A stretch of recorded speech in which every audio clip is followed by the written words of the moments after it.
우리 어머니가 나 어렸을 때 너 정말 다리 밑에서 주워왔는데 진짜 너 다리 밑에 갖다 버린다? 이런 얘기 참 많이 하셨어요. 나는 원래 내가 고향이 다리 밑이 내 고향인 줄 알았어요. 하도 그런 얘기 많이 들어갔고. 근데 우리 어머니는 한 번도 다리 밑에 날 버리지 않으셨어요. 심폐소생술을 시주를 해갖고 살려낸 거야. 이게 영혼을, 육신을 살려내면 영혼이 아무리 천국에 가도 다시 돌아와야 된대, 육신으로. 그래서 세상에 돌아온 거예요. 그래서 옛날에는요, 사람이 죽을 때 눈을 뜨고 주고 입을 벌리고 죽으면 눈을 감겨주고 입을 다물어줬던 이유가 영혼이 다시 돌아오지 못하게 하려고. 그렇게 다물어줬다는 거예요. 여러분들 무당도 신 내림 받은 무당은요, 무시하면 안 돼요. 강신무들은요, 무시하면 안 돼요. 그 사람들은 뭔가 있는 거예요. 그들의 세계가 있는 거야. 불교에는요 4대 보살님이 있어요. 관세음보살, 지장보살, 보현보살, 문수보살이 있어요. 관세음보살은 이 세상에 자비를 베푸는 보살이에요. 그런데 지장보살님은 저 지옥에 단 한 명이라도 있으면 자기는 성불하지 않겠다고 그러는 보살님이에요. 나는 그 보살님이 너무 마음에 들어. 너무 마음에 들어. 여러분들 주머니에 10만 원짜리하고 만 원짜리 있으면 여러분들 얼마짜리 낼 것 같아요? 만 원짜리? 저는 그렇게 생각하지 않아요. 여러분들은 어떻게 해서든지 1,000원짜리 찾아서 1,000원짜리 내지 무슨 만 원짜리를 내. 황창현 신부님의 행복 특강 지금 바로 시작하겠습니다. 오늘도 행복 가득한 하루 되세요. 영상이 마음에 드신다면 구독과 좋아요, 알림 설정 부탁드립니다. 기도 바치고 시작하겠습니다. 성부와 성자와 성령의 이름으로. 그때 제자들이 예수님께 다가와 하늘나라에서는 누가 가장 큰 사람입니까? 하고 물었다. 그러자 예수님께서 어린이 하나를 불러 그들 가운데 세우시고 이르셨다. 내가 진실로 너희에게 말한다. 너희가 회개하여 어린이처럼 되지 않으면 결코 하늘나라에 들어가지 못한다. 그러므로 누구든지 이 어린이처럼 자신을 낮추는 이가 하늘나라에서 가장 큰 사람이다. 또 누구든지 이런 어린이 하나를 내 이름으로 받아들이면 나를 받아들이는 것이다. 너희는 이 작은 이들 가운데 하나라도 업신여기지 않도록 주의하여라. 내가 너희에게 말한다. 하늘에서 그들의 천사들이 하늘에 계신 내 아버지의 얼굴을 늘 보고 있다. 영광이 성부와 성자와 성령께. 성부와 성자와 성령의 이름으로. 참 예수님 반갑습니다.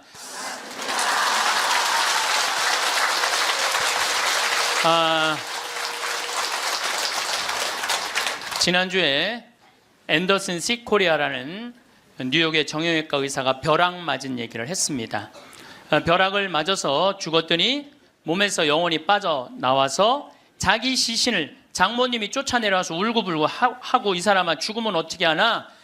그런데 자기 시신을 보고 있는데 정작 본인은 하나도 안 슬프더라는 거예요. 그러니까 죽은 영혼은 여러분들 슬프지 않아요. 죽은 영혼은. 그러니까 여러분들 죽은 영혼을 위해서 너무 슬퍼하는 것도 죽은 영혼 멋쩍게 만드는 거예요. 네. 누구한테 맡겨? 하느님한테 맡겨야 돼요. 그래서 저는 그 세월호에서 희생된 물론 어른들 55명 그것도 잊으면 안 되죠. 그분들도 잊으면 안 돼요. 우리가 어른들 55분 잊으면 안 되고 더욱이 피지 못하고 세상을 떠난 우리 249명의 우리 학생들도 전부 누구 손에 누구 자비에 맡겨야 돼요? 하느님 자비에 맡겨야 돼요. 그래서 너무 하느님 자비를 안 믿는 것도 내가 보기엔 문제가 있는 것 같아요. 아니 하느님이 이 세상 구원하려고 당신 아드님 보냈는데 그렇게 억울하게 죽은 애들 천국에 안 데리고 갔겠어요? 그러니까 천국에 데려갔다고 여러분들도 굳게 믿으시고 그 아이들을 위해서 가끔 기도 중에 특별히 이 위령성을 때 기도 많이 해주시기 바랍니다. 어쨌거나 하여튼 이 앤더슨 시코리아는 의사는 딱 자기 몸이 나왔을 때 영혼이 나왔을 때 아 내가 죽었구나. 내가 이제 떠날 때가 됐구나. 보통 2, 3분 사이에는 죽었는지 샀는지 구분도 못한대요. 현실인지. 그래서 이거를 미국에서는 ND라고 Near Death Experience라고 그래요. 임사 체험, 근사 체험, 죽음 체험이라고 그래요. 죽음의 선상에서 왔다 갔다 하는 거예요. 죽음의 선상에서. 예. 그래서 이제 아내하고 딸하고 마지막 작별을 해야 되겠다 생각을 하고 아내하고 딸이 있는 호텔로 걸어가려고 그러는데 걸어가지지가 않더래요. 여러분들, 죽은 영혼들이 처음으로 착각하는 게 육신이 아직도 있는 줄 안 되는 거예요. 처음으로 착각. 육신은 이미 저기 누워있고 영혼만 나온 거예요. 그래서 육신이 있는 줄 알고 차가 지나가면은 그 차를 피하려고 막 그런다는 거예요. 육신도 없는데. 육신이 있어야지 이 육신이 내가 이 물질이 나라는 물질하고 마주치면서 이 막는데 나는 이미 물질이 없어진 건데 영혼인데 혼인데 걸어가려고 하니 걸어가지지 않고 쫙 떠서 가더래요. 허기야 여러분들 동양 귀신 서양 귀신 중에 걸어다니는 귀신 봤어요? 귀신들은 다 떠서 다녀요. 다 떠서. 여러분들 저기 전설의 고향을 봐도 저기 귀신들 보면 다 날라다니잖아요. 다 하다못해 중국 강시도 이러고 다 떠다녀. 쫙 떠서 가더래. 그래갖고 이제 문을 열으려고 했는데 문 열을 필요도 없더래요. 그냥 몸이 통과돼서 들어가더래요. 이것도 성서에 다 나오는 거예요. 예수님이 부활하시고 난 다음에 제자들이 문 걸어 잠고 있었을 때 어떻게 했어요? 문 열지도 않고 그냥 그 안에. 그러니까 저는 요즘 과학이 발달하면서 많은 의사들이 죽은 사람들의 증언을 채취를 하고 연구를 하면서 그 내용이 신약성서에 다 나와 있어. 다 나와 있어. 아니 죽었다가 부활한 우리 예수님 죽었다 부활하셨잖아요. 그렇죠. 죽은 사람 살려낸 거 예수님 다 살려냈잖아. 예수님 영원히 부활하시면 다볼산에서 거룩한 변모할 때 얼굴은 해와 같이 빛나고 온몸은 빛난다. 죽었던 사람들이 하늘나라에서 올라가서 본 장면 그대로 다 신약성서에서 예수님이 다 보여주신 거야. 다 보여주신 거예요. 근데 우리는 예수님이 보여줬는데도 다 필요 없어. 죽은 아버지가 살아 돌아와서 얘기를 해줘야 돼. 우리는 다 필요 없어. 죽은 아버지가 살아 돌아와야 돼. 다른 사람 필요 없어. 참. 그래서 쫙 떠서 가서 아내하고 딸이 있는 호텔을 딱 들어가 보니까 아내하고 딸이 얼굴에 막 페인팅을 하고 놀더래요. 근데 정작 자기는 안 슬프더래요. 떠나야 되겠구나. 그래서 구말리라고 그러냐, 구말리.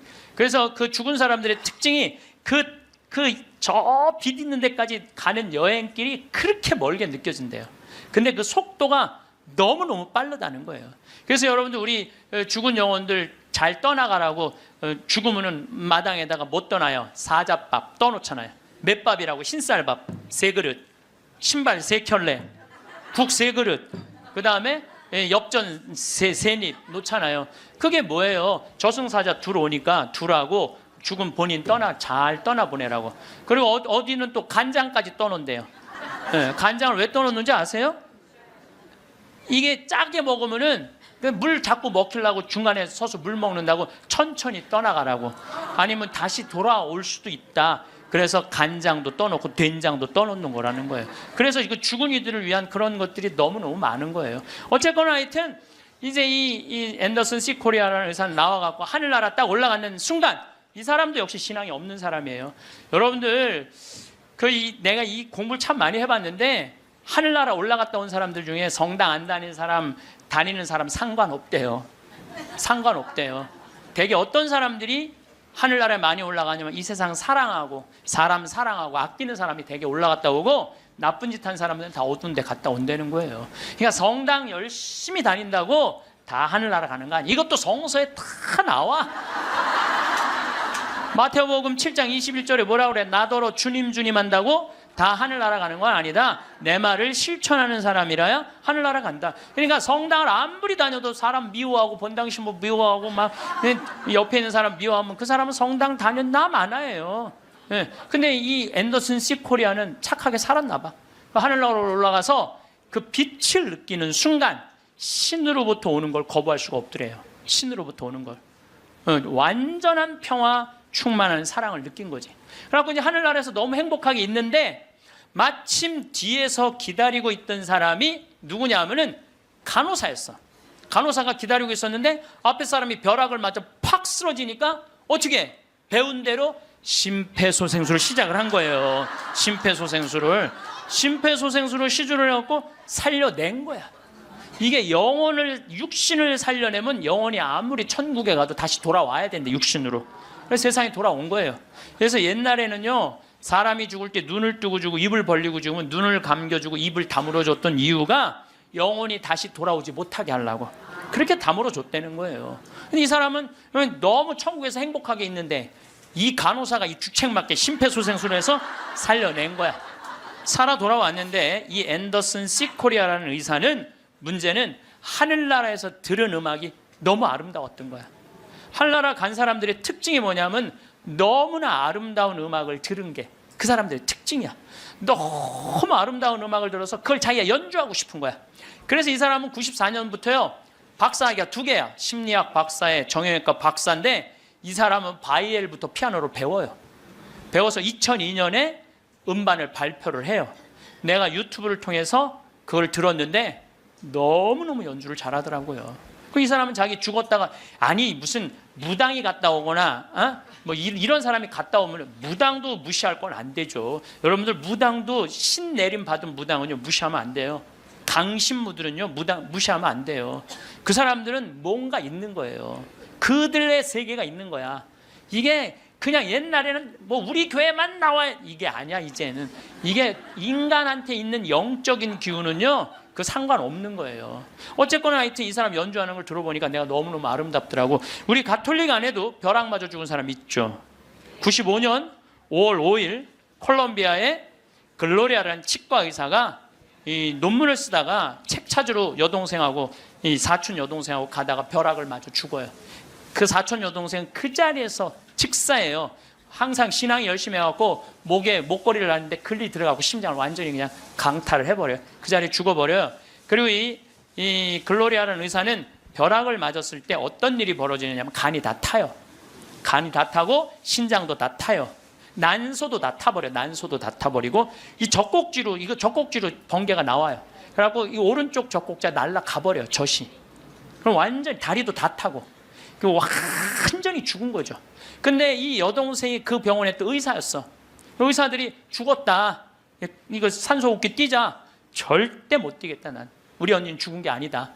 이 사람은 이제 영혼이 나가갖고 하늘나라 올라가갖고 천국, 연옥, 지옥 다 돌아다니는 거예요. 그리고 이 사람은 16살 때 낙태를 해요.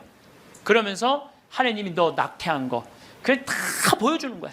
그냥 자기가 살아생전에 자기는 그냥 맨날 그냥 미용하고 막 옷 엉덩이 뭐 이런 것만 신경 쓰던 여자예요. 성당도 열심히 다니긴 했지만은 그거보다는 세상 일에 더 많은 매력을 가졌던 여의사예요. 예쁘고 그 천국 지옥 연옥. 근데 이제 뭐 이 사람은 하늘나라에서 이제 여행을 다 하는데 이제 살았느니 죽었느니 그러는데 일주일이 지났을 때 시골에 농부 하나가 미사 참여를 할 때 얼마나 열심히 하냐면은 주머니에 10,000페소, 5,000페소가 있을 때 10,000페소는 하느님한테 봉헌하고 5,000페소로 빵을 사서 먹는 정말로 착한 사람이에요.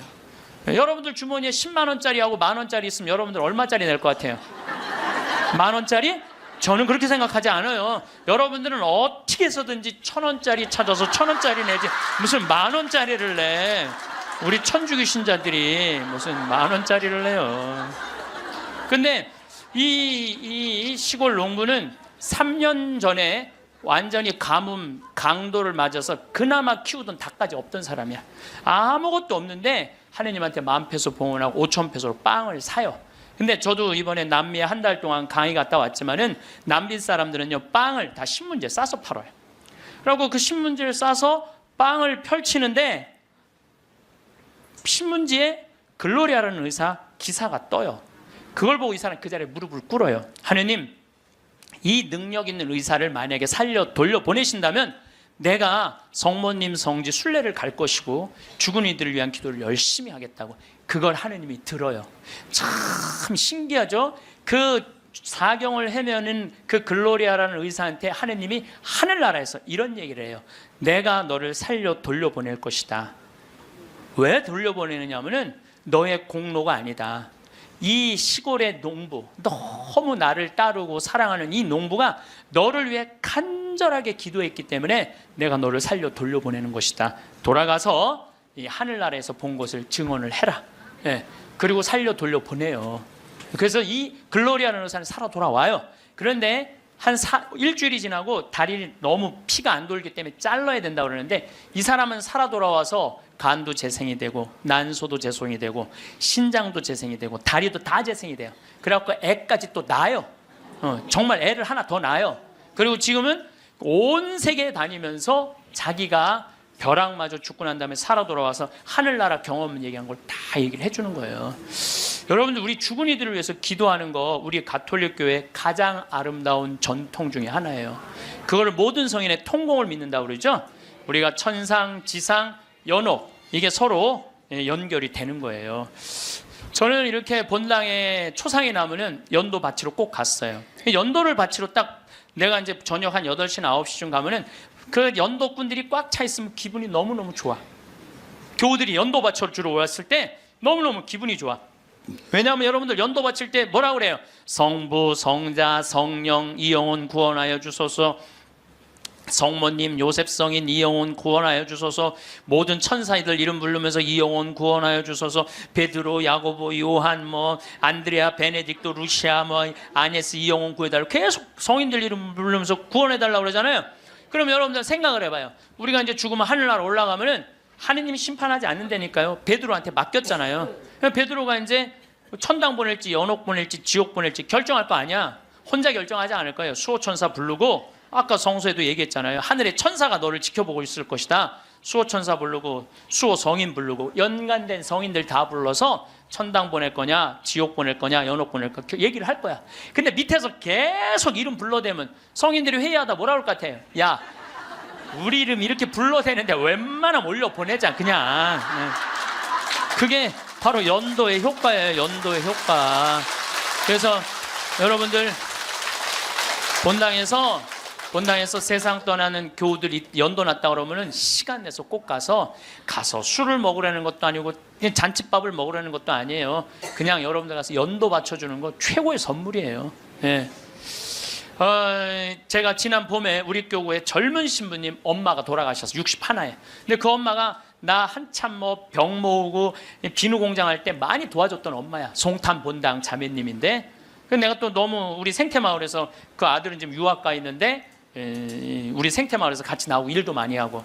그래서 내가 사순식에 인천교구에서 사순 피정을 해주고 저녁 주일날 밤 9시에 송탄 장례식장을 갔어요. 갔는데 사순식이면 신부들이 얼마나 피곤해. 하루 종일 성사 주고. 그런데도 그 9시에 그 엄마를 위해서 신부들이 30명이 모여 있더라고요.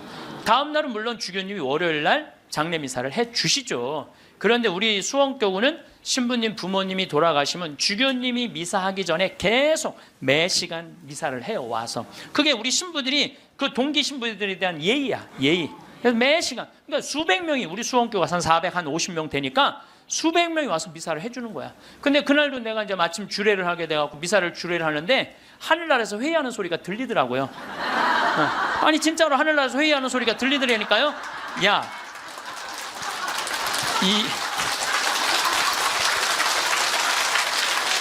이번 분은 대단한 분인가 보다. 이거 신부들이 수백 명이 이렇게 미사를 봉헌하니 이번 분은 그냥 묻지도 따지지도 말고 올려보내라. 그래서 우리 신부 엄마는 묻지도 따지지도 않고 천당 올라갔을 거예요. 분명히. 지난 봄에 또 내가 대국교구 교우들 위해서 이제 토요일 날 이제 강의를 갔어요. 그때도 1000명 이상 모였어요. 근데 10시 오전 10시 강의인데 저는 항상 어디든 2시간 전에 도착을 해요. 강의 2시간 전에 도착을 해서 미리 이제 밥을 먹어요. 근데 이제 밥 먹을 때는 이 옷에 튀면 안 되니까 항상 사복을 먼저 입어요. 사복을 입고 허름한 청국장 찌개집, 아침에 청국장 찌개집을 들어가서 찌개집을 딱 들어갔는데 아주 멋있게 생긴 노신사가, 머리가 하얀 노신사가 나를 딱 보더니 눈이 점점 커지는 거야. 그냥 나를 아는 거지. 나를 아는데 내가 또 근데 이제 로만 칼날 안 하니까 진가민가 했나 봐요. 그렇다고 내가 가사 걷고 저는 황창현 신부입니다 이렇게 할 수가 있나. 그냥 아시는 걸로 끝나는 거죠. 그래서 앉아갖고 이제 그 노신산 먼저 밥이 나왔어요. 근데 밥을 독특하게 드시더라고. 밥이 나왔는데 밥 몇 숟갈을 한 몇 알을 떠더니 뚜껑에 딱 올려놓더니 잠깐 이러더니 밥을 먹기 시작하더라고. 독특하다. 저건 개신교법도 아닌데, 독특한 우리 천주교법도 아니고. 그래서 이제 나도 이제 밥이 나와갖고 이제 난 이제 성호를 이제 긋고 이제 밥을 먹으려고 이제 사복을 입었어도 성호를 딱 그니까 성호를 그니까 그때서 그 노신사가 이렇게 말하는 거예요. 혹시 황창현 신부님이시냐고? 그래서 나 황창현 신부 맞다고. 그랬더니 자기는 불자라는 거예요. 불자인데 신부님 행복 특강을 돈도 안 내고 너무 잘 본다는 거야. 어쩜 이렇게 젊은 신부가 모르는 게 없냐고.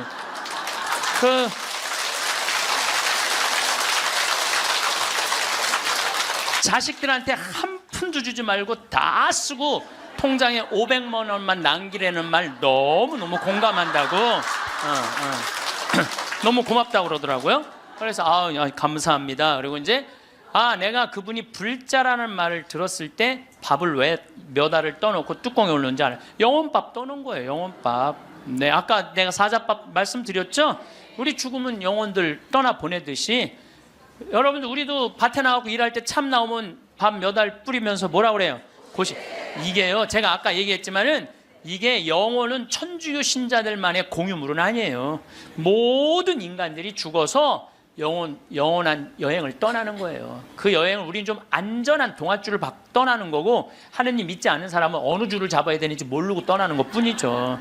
우리는 좋은 줄을 잡고 있는 거죠. 영혼밥 떠는 거죠. 그래갖고 이제 그 노신사는 이제 밥 먹고 갔어요. 나도 이제 밥을 다 먹고 계산을 하려고 그랬더니 그 노신 아주머니가 아까 그 노신사가 밥값을 내고 갔다는 거예요. 내가 그때 깨달은 진리가 하나 있어요. 우리 천주교 신자들이요, 밥 먹을 때 반드시 성호를 긋고 먹어야 돼.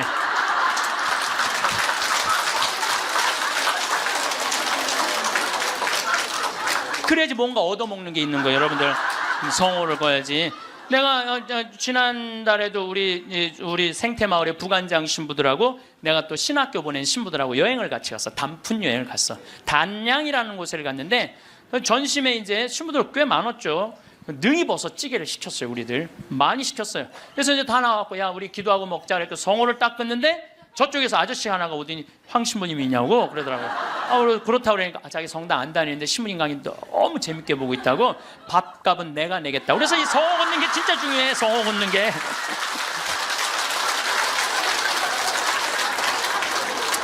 우리 천주교 신자들 영혼밥 떠나요, 안 떠나요?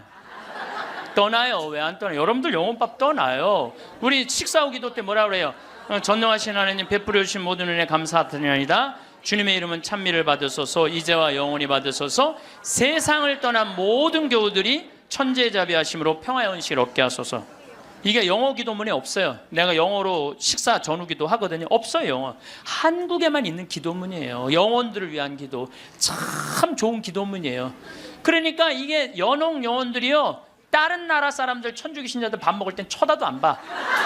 근데 누구 밥 먹을 때만 기다려? 한국 천주교 신자들 밥 먹을 때만 기다리고 있는 거예요. 그 영혼밥 한번 얻어 먹어보려고. 근데 우리 천주교 신자들이 얼마나 못됐는 줄 알아요? 식사 전 기도는 해 그나마. 근데 식사 후 기도하는 신자가 거의 없어요. 그냥 일어나는 거야. 얼마나 영혼에서 황당하겠어요. 연옥에서. 여러분들 이제 식사 후 기도하세요. 꼭 하세요. 우리들이 항상 영혼들을 위해서 기도해야 돼. 또 묵주기도 끝에 뭐라 그래요? 예수의 우리 죄를 용서하시며 우리를 지옥불에 소구하시고 연옥 영혼을 돌보시며 가장 버림받은. 여러분들 이게 1917년 파티마 성모님이 루시아 프란치스코 히아친트한테 부탁한 거예요. 왜? 연옥 영혼들이 너무 불쌍한 영혼들이 많으니까 너희들 기도해라고. 그러니까 저는 요즘 이렇게 이 죽음 강의를 준비하면서 장례차가 지나가면은요, 천주교 신자, 개신교 신자, 불교 신자 가리지 않아요. 가리지 않고 성호 커요. 성호 긋고 하느님 저 영혼 구원해달라고 좀 기도해요. 네. 나는 도저히 이해가 안 가는 종교단체가 있어요. 우리 교회에 나와야만 구원받는다고 얘기하는.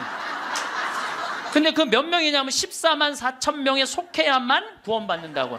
난 이해가 안 가요. 여러분들 하느님이 그것도 2000년 역사상 대한민국의 고교회 14만 4,400만 명만 구원하려고 당신 아들 죽였겠어요? 온 인류의 하느님을 이렇게 째째하겠어요? 다 구원하고 싶어 하세요. 만약에 14만 4,400만 명만 14만 4천 명만 구원하려고 그러면 나는 예수님 그럴 것 같아. 14만 4천 명 구하려고 그러면 예수님이 이랬을 거예요. 야 베드로야 네가 죽어라. 그 14만 4천 명. 예수님은요 모두를 구원하시기 위해서 십자가 지신 거예요. 그래서 하늘나라는 활짝 열려 있는 거예요. 불교에는요 4대 보살님이 있어요. 관세음보살, 지장보살, 보현보살, 문수보살이 있어요. 관세음보살은 이 세상에 자비를 베푸는 보살이에요. 그런데 지장보살님은 저 지옥에 단 한 명이라도 있으면 자기 성불하지 않겠다고 그러는 보살님이에요. 그러니까 우리는 지옥에 가면 천국에 못 가잖아요. 근데 불교는 또 달라요, 우리하고. 그러니까 지옥의 마지막 한 명까지 구원하겠다는 게 그 보살님의 마음인 거야. 나는 그 보살님이 너무 마음에 들어. 너무 마음에 들어. 이게 난 하느님의 마음이라고 생각 들어요. 하느님의 마음. 그러니까 여러분들도 모든 사람들이 구원받을 수 있도록 항상 기도하셔야 돼요. 여러분들은 구원받을 것 같아요? 안 받을 것 같아요? 여러분들 구원받아요. 적어도 이 시간 강의 듣겠다고 여기 나와서 앉아있는 여러분들은 구원받아요. 아니 내가 여러분들 천당 간다는 확신 있으면 행복하지 않겠어요? 행복하죠? 아니 내가 이제 막 죽을 때가 다 됐어. 근데 싹 하느님이 와갖고 한 일주일 전에 귀에다 대고 너 축하해, 너 천당이야 이렇게 얘기하면 행복할 것 같아요? 안 행복할 것 같아요? 행복하겠죠? 근데 이거를 누구한테 하느님이 하냐면 프란치스코 성인한테 해요. 프란치스코 성인한테 나타나갖고, 프란치스코는 굉장히 빨리 돌아가시잖아요. 40대 초반에 돌아가시잖아요. 하느님이 와서 너는 연옥의 벌을 면한다. 바로 천국이다.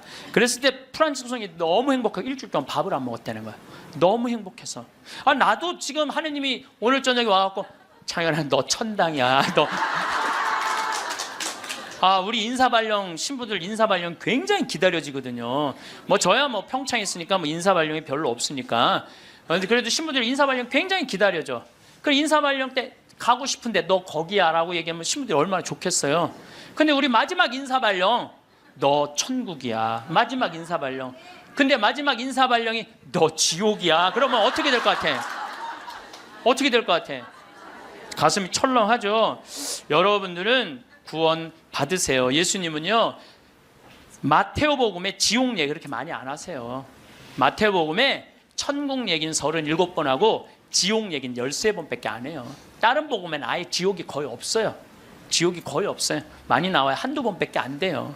그리고 나머진 한번 오늘 저녁에 집에 가서 성서 읽어보세요. 여러분들 눈이 확 뜨일 거야. 끊임없이 하늘나라 얘기를 해요. 끊임없이 기쁜 소식 얘기를 해요. 하늘나라, 하늘나라, 하늘나라. 내가 이만큼 하늘나라에 관련된 성서가 꽉 차 있어요. 그러니까 하느님이 주고 싶은 거는 뭐예요? 하늘나라예요. 예수님이 뭐하러 그렇게 십자가에 고통스럽게 돌아가셨겠어요? 우리한테 천국을 주기 위한 거예요. 요한복음 3장에 보면은 예수님이 니코데모하고 얘기할 때 이런 얘기를 해요. 믿는 사람은 누구나 사람의 아들 안에서 영원한 생명을 얻게 하려는 것이다. 하느님께서는 세상을 너무나 사랑하신 나머지 외아들을 내줬다고 그래. 이 내줄 때는 확실히 주는 거예요. 내주시오. 그를 믿는 사람은 누구나 멸망하지 않고 영원한 생명을 얻게 하셨다. 하느님께서 아들을 세상에 보내신 것은 세상을 심판하시려는 것이 아니라, 예수님이 한 말이에요. 하느님께서 아들을 세상에 보내신 것은 세상을 심판하시려는 것이 아니라 세상이 아들을 통하여 구원을 받게 하시려는 것이다. 참 쉽죠? 믿기만 하면 되는데 그게 이렇게 어려워? 믿기만 하는데 그게 그냥 천장 쳐다보고 있는 거야 없는 거야 이러고 앉아있으니 참. 요한복음 5장 29절에도 선을 행한 이들은 부활하여 생명을 얻고 악을 저지른 자들은 부활하여 심판을 받을 것이다. 요한복음 5장 39절에 이런 얘기가 나와요. 너희는 성경에서 영원한 생명을 찾아 얻겠다는 생각으로 성경을 연구한다. 바로 그 성경이 나를 위하여 증언한다. 그런데도 너희는 나에게 와서 생명을 얻으려고 하지 않는다. 근데 왜 예수님은 우리한테 지옥 얘기를 가끔 하셨을까? 여러분들 자식들 이렇게 교육시킬 때 어떨 때는 좋은 얘기도 해주고 어떨 때는 혼내기도 하고 그러죠? 똑같은 거예요. 근데 혼낼 때도 여러분들 꼭 굳이 애를 그냥 우리 어머니가 나 어렸을 때 너 정말 다리 밑에서 주워왔는데 진짜 너 다리 밑에 갖다 버린다? 이런 얘기 참 많이 하셨어요. 나는 원래 내가 고향이 다리 밑이 내 고향인 줄 알았어요. 하도 그런 얘기 많이 들어갔고. 근데 우리 어머니는 한 번도 다리 밑에 날 버리지 않으셨어요. 예수님도 똑같은 거예요. 아니 아버지가 자식 지옥 가기를 원하는 아버지가 어디 있어요? 그건 아버지가 아니지. 근데 우리는 하느님의 사랑을 많이 믿지를 못해요. 하느님의 사랑을 많이 믿지를 못해. 참 왜 이렇게 의심하는지 몰라. 저는 본당 신부 10년을 하는 동안 총회장님 4분하고 살았어요. 근데 이 4분의 총회장님들이 정말 열심히 했어요. 일을. 그러니까 우리 동창 신부들이 성당에 오면 맨날 총회장이 있는단 말이야. 야, 니네 총회장을 어떻게 하길래 저렇게 열심히 하냐? 나 별말 안 했어. 딱 한마디밖에 안 했어. 무슨 말 했는데? 나는 총회장님을 믿는다. 믿는다는 말 한마디에 총회장님 책임감을 느끼는 거예요. 본당 신부가 믿는다는데. 그러니까 저는 강의 다닌다고 성당 거의 있었던 적이 없어. 맨날 성당 비우고 돌아다녔는데 2번 다 성당을 신설 성당이니까 성당을 하나는 신분 전 신부님이 져주신 거 내가 완성을 했고 2번째 성당은 내가 처음부터 끝까지 졌거든요. 그래도 저도 성당에 생전 안 붙어 있었어요. 그래도 성당 너무 잘 져줬어. 근데 누가 다 책임진 거예요? 총회장이 다 책임. 뭐 때문에? 내가 믿는다는 말 한마디에. 믿는다는 말 한마디에. 여러분들 그 많은 신들 중에 인도에는 신이 3억 명이나 된다는데 그 많은 신들 중에 야훼 하느님 당신만을 나의 주님으로 믿습니다라고 고백하면은 하느님은 나한테 책임감 느낄 것 같아, 안 느낄 것 같아? 아니 저놈이 날 믿는다는데 저거 하나 천당에 못 데려오겠어요? 근데 만약에 여러분들이 어느 날은 믿는 것 같고 어느 날은 안 믿는 것 같고 그럼 하느님 어떠실 것 같아요? 어느 날은 책임져야 될 것 같고 어느 날은 책임지지 않아도 될 것 같고 그러네. 믿으려면 어떻게 믿어야 돼? 확실하게 믿어야 돼. 확실하게 믿어야 돼. 그리고요, 제가 예비자 교리 참 잊지 못하는 예비자가 하나 있었어. 6개월 동안 그렇게 예수님에 대해서 얘기하고 성경에 대해서 얘기하고 예수님 증언했는데 6개월 후에 교리 마지막 끝에 자 마지막으로 질문해 보십시오. 그랬더니 딱 손을 들더니 신부님 솔직히 얘기해 달라는 거예요. 뭘 솔직히 얘기하냐니까 진짜 예수님 있냐고 솔직히 해달라는 6개월 지났는데. 자 여러분들도 저한테 그렇게 물어보고 신부님 솔직히 한번 얘기해 보라고 예수님 있느냐고. 내가 이스라엘 다녀오고 과달루페 가고 파티마 가고 루르도 가고 또 수많은 사제생활 23년 하면서 수많은 신앙 체험하고 나도 신앙 체험하면서 내가 느낀 게 있어요. 내가 확실하게 나한테 물으면 내가 얘기할게. 하느님 확실하게 살아계셔.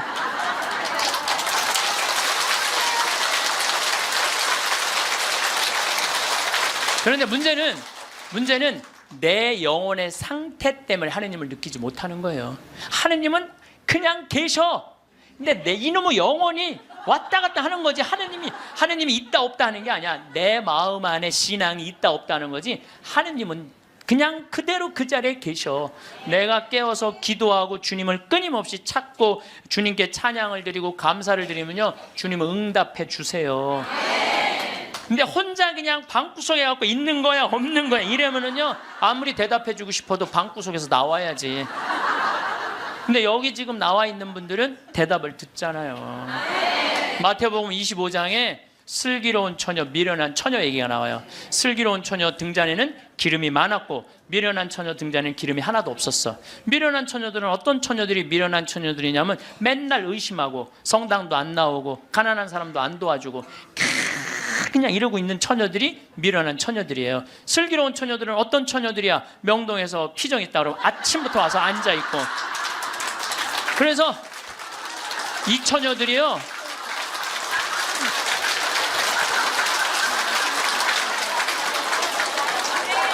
이 처녀들이 기름 종지에 기름이 많은 처녀들이에요. 여러분들이 이웃에게 복음을 선포하고 참된 삶의 길, 진리의 길을 가르쳐주는 거 기름 한 방울 모으는 일이에요.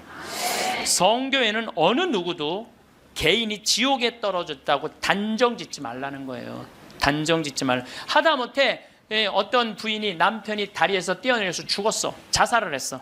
너무 슬퍼. 매일매일 우는 거야. 내가 이건 정말 책에서 내가 읽은 거예요. 요한 마리 비안네 신부님한테 찾아간 거예요. 신부님, 천주교에선 자살하면은 지옥에 간다는데 우리 남편은 그 다리에서 뛰어내려 죽었는데 어떻게 하면 좋으냐고. 근데 이 요한 마리아 비안네 신부님이 내 속을 뻥 뚫리는 얘기를 했어요. 그 신부님이 뭐라고 그랬냐면 그 부인한테 걱정하지 마라. 당신 남편 지옥 안 갔다. 무슨 소리냐. 지옥에 간다는데 그 다리 밑에서 강까지 떨어지는데 시간이 굉장히 오래 걸린다는 거예요. 떨어지는 사이에 회개를 했다는 거예요. 웃을 일이 아니에요. 아니 내가 왜 말만 하면 웃어.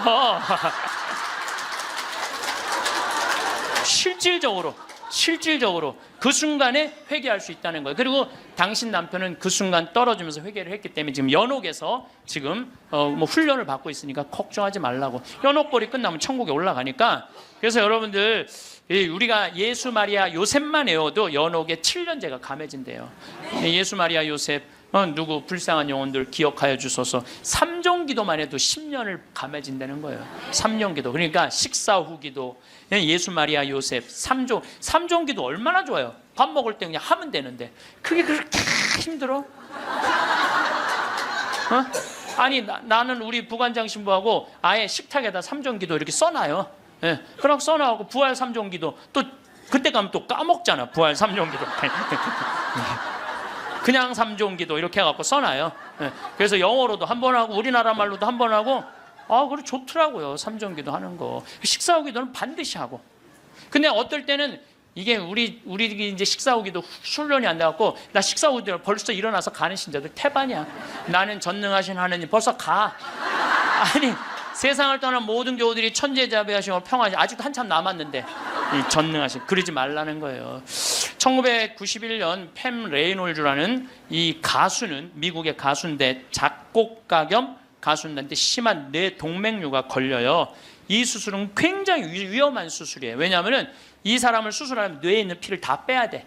뇌에 있는 피를 다 빼고 심실 정지, 심장을 정지시켜야 돼. 그러니까 사실은 죽이는 거예요. 죽였다가 다시 살리는 수술이야. 그런데 이 사람이 97년에 수술을 해. 애리조나 대학에서. 이때 지금은 죽음 이후의 세계에 대한 연구가 미국이 너무 많이 해요. 100개 대학에서 연구를 하고 있어요. 지금 우리나라만 지금 죽음 이후에 대한 관심이 없지 미국엔요 그런 책 애프터 라이프 죽음 이후의 세계 너무너무 책이 많아요. 너무너무 영어로 된 책 내가 미국에 가서 이 강의하니까 엄청나게 선물을 하더라고요. 어쨌든 팸 레이놀즈가 수술할 때는 의사들이 완전히 죽이는 수술이니까 저 사람이 진짜 영혼이 빠져나오느냐 그거 참관을 해요. 근데 여러분들 이 사람은 뇌에 피를 빼고 심장을 전지시키고 완전 마취를 하고 수술하는 거야. 여러분들 마취 수술 해봤던 경험 있으세요? 네. 나도 20년 전에 맹장 수술할 때 마취를 했는데 한심하더라고요. 내가 신부님 마취 들어갑니다 그런데 그게 뭐라고 딱 들어갔는데 아무 생각이 안 나는 거야. 나 탁탁 치는데 깨어나 보니까 벌써 배를 가르고 맹장을 떼어냈다는 거야. 아니 내 맹장을 떼어냈는데 내가 모르니 이게 말이 되는 일이냐. 이게 내 맹장을 떼는데 내가 모르는 게 말이 돼? 답답하더라고요. 떼어냈다는데. 그래서 내가 다음에는 내가 수술할 때 반드시 정신을 똑바로 차리고 아무리 마취를 해도 내가 어떻게 수술하는지 지켜봐야 되겠다. 근데 내가 이제 거의 한 5년 전에 위암 수술을 하게 됐잖아요. 위를 3분의 1을 잘라내잖아요. 그래서 이제 난 6시간짜리 마취를 이제 하러 들어갔는데 이제 수술실 들어가면서 내가 속으로 나한테 외웠어요. 정신 똑바로 차려야지. 그래서 수술실 들어가고 신부님 마취 들어갑니다. 그럴 때 딱 씌울 때 정신 똑 그걸로 끝이야. 정신 똑 그걸로 끝이야. 깨어나 보니까 배를 가르고 위를 3분의 1을 잘라냈다. 이번에도 그냥 당한 거지 그냥. 아무 생각이 안 나. 근데 이 팸 레이놀즈도 이 수술실에 들어갈 때 뇌에 피를 다 뺐으니 이 사람은 아예 생각이 없는 사람이에요. 심실 정지시키고 그래갖고 딱 수술을 시작을 했을 때 이 사람은 영혼이 빠져나와갖고 수술실 장면을 지켜봐요. 의사가 간호사한테 지시하는 거, 수술 도구 전해주는 거, 그리고 자기 머리를 자르는 수술 도구를 봐요. 자기 머리 자르는 걸 봐요. 쫙 자르고 내가 이제 죽었구나. 그래갖고 이 팸 레이놀즈는 건물 이제 병원 위로 올라가고 하늘나라 올라가는데 자기 할머니가 목소리가 특이했대. 하늘나라에서 막 부르더래요. 오라고. 하늘나라 올라가 보니까 자기 할머니가 있고 죽은 형제 친척들이 쫙 있더래요. 너무 아름다운 모습으로 빛을 내고. 그러니까 죽은 사람들이 거의 공통적인 의견이에요. 근데 자기 기타를 가르쳐준 외삼촌이 넌 아직 키워야 되는 애도 있으니까 넌 가야 된다고. 난 가기 싫다. 이거 너무 좋다. 가라. 가기 싫다. 그러면서 실갱이를 하는데 삼촌이 확 미는데 수술이 끝난 거예요. 깬 거죠. 살아 돌아온 거죠. 근데 이 사람은 놀랍게도 참관한 의사들한테 의사들 배치를 다 얘기를 해줘요. 어떤 의사가 어느 자리에 있었고, 수술 도구는 여러분들 우리들이 수술하러 들어갈 때요 절대 수술 도구를 개봉을 안 해요. 오염될까봐, 감염될까봐. 그래갖고 의사들이 완전하게 다 방지를 하고 이 사람 마취 끝나고 난 다음에 수술 도구를 다 꺼내요. 그러니까 우리들은 수술 도구를 어떻게 생겼는지 몰라. 수술실에 들어간 사람 알아요, 몰라요? 모르죠? 근데 자기 머리 자른 거 전동기 칫솔같이 생긴 것까지 다 설명을 하는 거야. 다. 너무너무 놀라운 거죠. 그러니까 이게 여러분들 이런 연구를요 하버드 대학, 예일 대학, 뭐 사우스햄프턴 세계 최고의 대학들이 연구를 하는 거예요. 그냥 내가 무슨 뭐 무당하고 만나갖고 그냥 대충 얘기하는 게 짜고 얘기하는 게 아니고 이건 뭐 논문으로 나오는 내용들을 여러분들한테 전해주는 거예요. 여러분들은 바쁘니까 책 읽을 시간이 없잖아. 그러니까 내가 대신 읽어갖고 다 지금 전해주는 거예요. 미키라는 미키라는 시각 장애자는 앞이 안 보이는 사람이야. 앞이 안 보이는 사람인데 이 미키는 18살, 우리나라는 20살인데 교통사고로 죽어요. 근데 이 사람은 태어나서부터 앞이 안 보이던 사람이야. 그러니까 하얀색이 뭔지 까만색이 뭔지 빨간색이 뭔지 아무리 설명을 해줘도 모르죠. 태어나서부터 앞이 안 보이니까 나무가 어떻게 생겼는지 뭐 설명을 해줘도 상상을 하지 꽃이 어떻게 생겼는지 알 수가 없잖아요. 근데 이 사람이 교통사고로 죽어요. 죽어서 딱 수술실에 들어갔는데 자기 몸을 처음으로 봐요. 반지를 보고 자기인 걸 알아요. 내가 저렇게 생겼구나. 머리 모양을 보고 내가 저렇게 생겼구나. 그리고 죽어서 하늘나라로 올라가는데 빨주노초 파남보를 다 보는 거야. 너무 아름다운 빨주노초, 온갖 아름다운 꽃, 새, 나무를 보는 거예요. 그러고 하늘나라에서 너무너무 행복하게 있는데 수술해서 살려낸 거야. 육신을 살려내면 돌아와야 된다고 그랬잖아요. 돌아온 거예요. 돌아왔는데도 이 사람은 어떤 거야? 역시 앞이 안 보이는 거죠.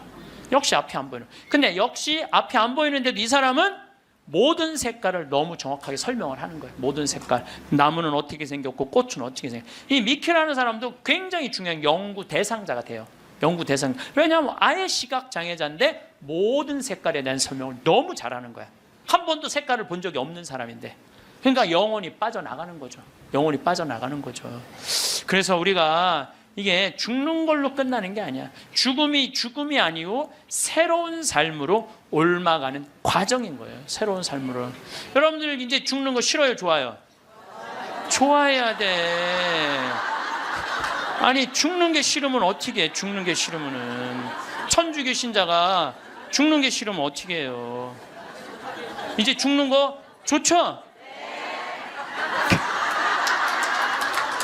그래도 죽는 게 싫어.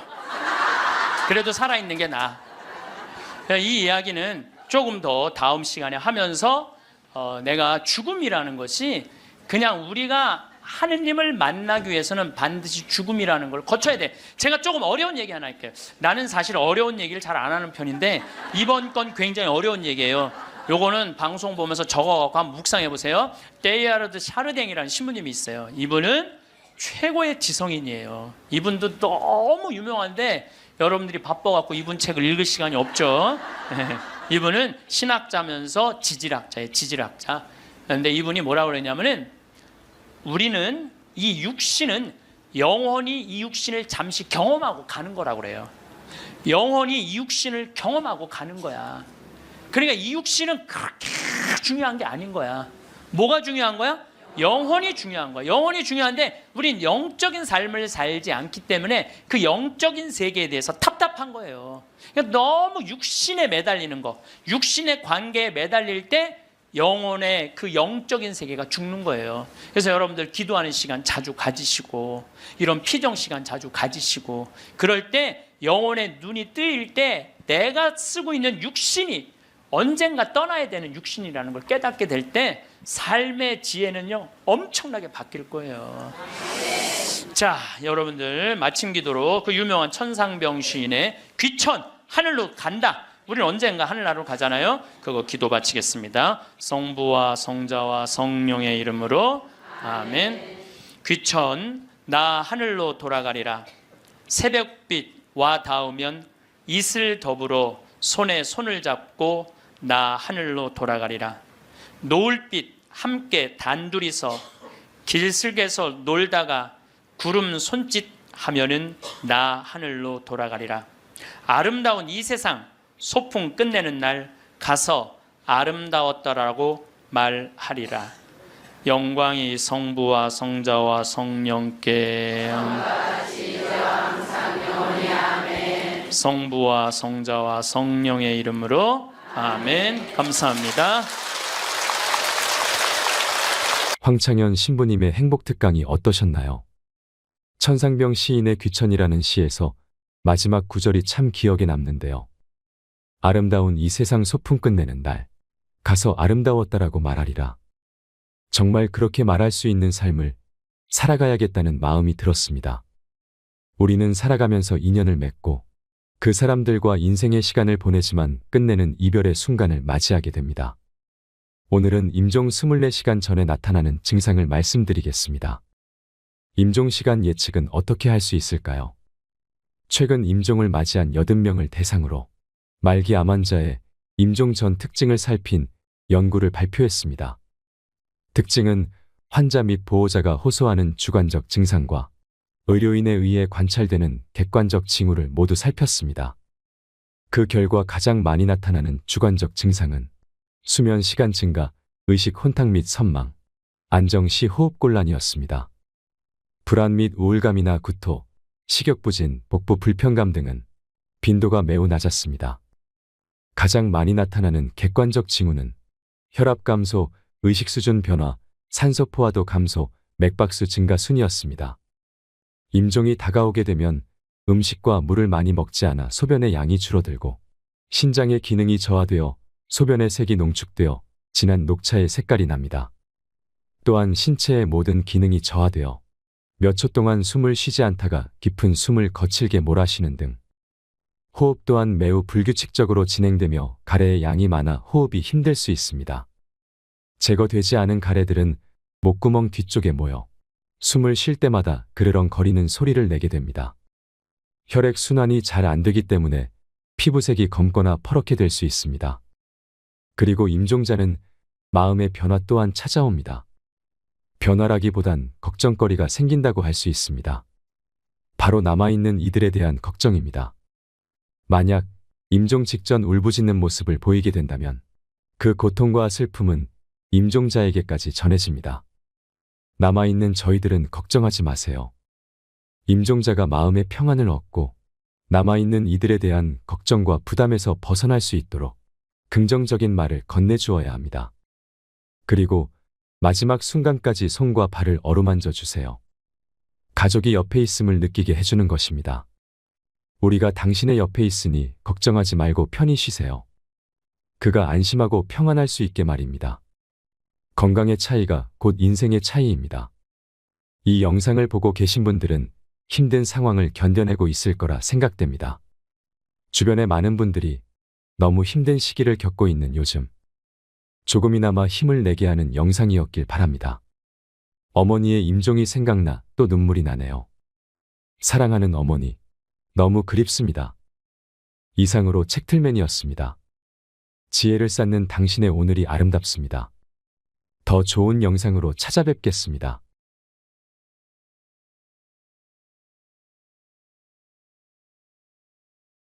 그리고 생태마을에 물건 팔 일이 있으면 거기 가서 그 이쁜 얼굴로 물건을 파는데 참 예쁘더라고. 더욱이 나를 향한 마음은 더 이뻤어. 나를 향한 마음은 더 이뻤어. 근데 그 글라라가 죽음을 얼마 앞둔 글라라가 그 이쁜 얼굴로 나를 확 환하게 웃으면서 신부님 저 이제 죽는 거 하나도 안 무서워요. 그래서 왜요? 그랬더니 저 얼마 전에 죽어봤어요. 죽었는데 끝도 없는 꽃길이 펼쳐져 있더래요. 그러니까 꽃같이 산 여자는 꽃길을 가나 봐. 꽃같이 산 여자는 꽃길을 가나 봐. 저는 확실히 그걸 믿어요. 죽으면 당연히 꽃밭 갈겠지. 당연히. 난 그렇게 믿어요. 근데 여러분들 이 세상을 진흙탕같이 산 사람은 어디 갈 것 같아요? 진흙탕길 가게 돼 있어. 여러분들 마음 안에 가시가 너무 많아. 남편 미워하는 가시, 시어머니 미워하는 가시, 자식 미워하는 가시, 본당 신부 미워하는 가시, 본당 수녀 미워하는 가시, 레지오 단장 미워하는 가시, 그냥 온몸에 가시가 돋아 있어. 누구 하나 걸리만 해라 찔러갖고 그냥 피를 버리라 별르고 있어. 이 사람 죽으면 어디 갈 것 같아요? 가시밭길 가게 돼 있어요. 그러니까 여러분들 죽어서 가시밭에 뒹굴르기 싫으면은 지금 내 마음 안에 있는 가시 빼내야 돼, 빼내지 말아야 돼. 황창현 신부님의 행복 특강 지금 바로 시작하겠습니다. 영상 후반부에 부모님이 돌아가셨을 때 자녀가 무조건 해야 할 3가지도 함께 들으시면 좋겠습니다. 영상이 마음에 드신다면 구독과 좋아요, 알림 설정 부탁드립니다. 시작기도 하고 시작하겠습니다. 성부와 성자와 성령의 이름으로 사람의 아들이 영광에 쌓여 모든 천사와 함께 오면 자기의 영광스러운 옥자에 앉을 것이다. 그리고 모든 민족들이 사람의 아들 앞으로 모일 터인데 그는 목자가 양과 염소를 가르듯이 그들을 가를 것이다. 그렇게 하여 양들은 자기 오른쪽에, 염소들은 왼쪽에 세울 것이다. 그때 임금이 자기 오른쪽에 있는 이들에게 이렇게 말할 것이다. 내 아버지께 복을 받은 이들아, 와서 세상 창조 때부터 너희를 위하여 준비된 나라를 차지하여라. 너희는 내가 굶주렸을 때 먹을 것을 주었고, 내가 목말랐을 때 마실 것을 주었으며, 내가 감옥에 있을 때 찾아주었다. 그러면 그 의인들이 이렇게 말할 것이다. 주님, 저희가 언제 주님께서 굶주리신 것을 보고 먹을 것을 드렸고 목마르신 것을 보고 마실 것을 드렸습니까? 언제 주님께서 나그네 되신 것을 보고 따뜻이 맞아드렸고 헐 벗으신 것을 보고 입을 것을 드렸습니까? 언제 주님께서 병드시거나 감옥에 계신 것을 보고 찾아가 배웠습니까? 그러면 임금이 대답할 것이다.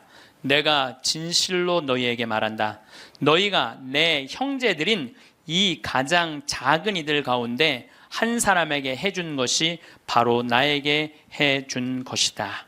아멘. 성부와 성자와 성령의 이름으로 아멘. 참 예수님, 반갑습니다.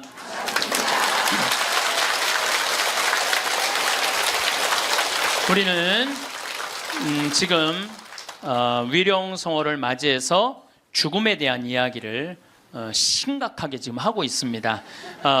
심각하게 하고 있는데 여러분들은 너무 재밌게 들어주셔서 감사합니다. 제가 20년 전에 평택 비전동 성당에 본당 신부를 할 때요. 이제는 남 경험이 아니라 제 경험입니다. 이제까지는 책에 나온 얘기, 유튜브에 나온 얘기인데 지금부터는 제 얘기를 하도록 하겠습니다. 1월 1일 날이에요. 평화의 모후 성마리아 대축일 1월 1일 날 미사가 다 끝나고 밤 10시입니다. 보통 미사 다 끝나고 신부가 자기 소파에 앉을 수 있는 시간이 밤 10시거든요. 밤 10시에 앉아서 음악을 듣고 있는데 그 늦은 밤에 초인종이 울렸어요. 사제관. 그래서 내가 나갔더니 엄마, 아빠, 딸 둘이 절 찾아왔어요. 근데 처음 보는 사람들이에요. 처음 보는 사람들이라 세배를 이 늦은 시간에 1월 1일 날 세배를 왔나? 문을 열고 나갔더니 세배 온 사람들이 아니야. 모르는 사람들이니까 어떻게 성당을 오셨습니까? 그랬더니 자기네들 입교하려고 왔다는 거예요. 그래서 내가 물었어요. 왜 하필 1월 1일 밤 10시에 입교를 하려고 그러느냐. 그 많은 새털 같은 날 놔두고 왜 1월 1일 날 입교를 하려고 그러냐. 사연이 있느냐?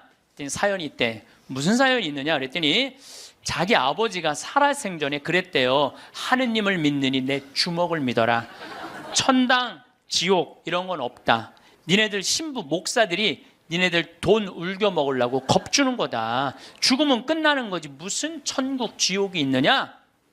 성당에 나가면 다리 몽둥이 부러뜨릴 거다. 아주 철저한 무신론자 할아버지였대요. 근데 이 할아버지가 12월 20일 날 죽은 거야. 딱 죽었는데 저승사자가 까만 모자를 쓰고 까만 옷을 입은 저승사자 둘이 자기를 데리러 왔더래요. 자기는 아무것도 없는 줄 알았더니 까만 옷을 입은 사람이 자기를 끝도 없는 어둠으로 끌고 가더래요. 이게 죽었다가 살아 돌아온 사람들의 또 한 10% 정도는 어둠을 경험한다는 거예요. 그 어둠은 상상할 수 없을 정도로 공포스럽대요. 왜? 여러분들 끝도 없는 깜깜한 어둠으로 끌려가면 여러분 어떨 것 같아요? 무섭죠? 한번 상상을 해보세요. 끝도 없는 어둠. 누구는 빛으로 간다는데 끝도 없는 어둠으로 가면 어떻게? 그러니까 만약에 여러분들이 죽었는데 까만 걸 보면 끝난 거야. 여러분들 죽었는데 딱 까맸다. 그러면 이건 지옥이다. 이렇게 생각하면 돼요. 예. 뭘 봐야 돼? 하얀 걸 봐야 돼요. 기도해야 돼. 하얀 빛, 나는 세상의 빛이라는 하얀 걸 봐야 돼. 어쨌거나 이 할아버지는 끌려가면서 끝도 없는 어둠으로 끌려가면서 이 저승사자들한테 매달렸대요. 나는 살아 돌아가야 된다.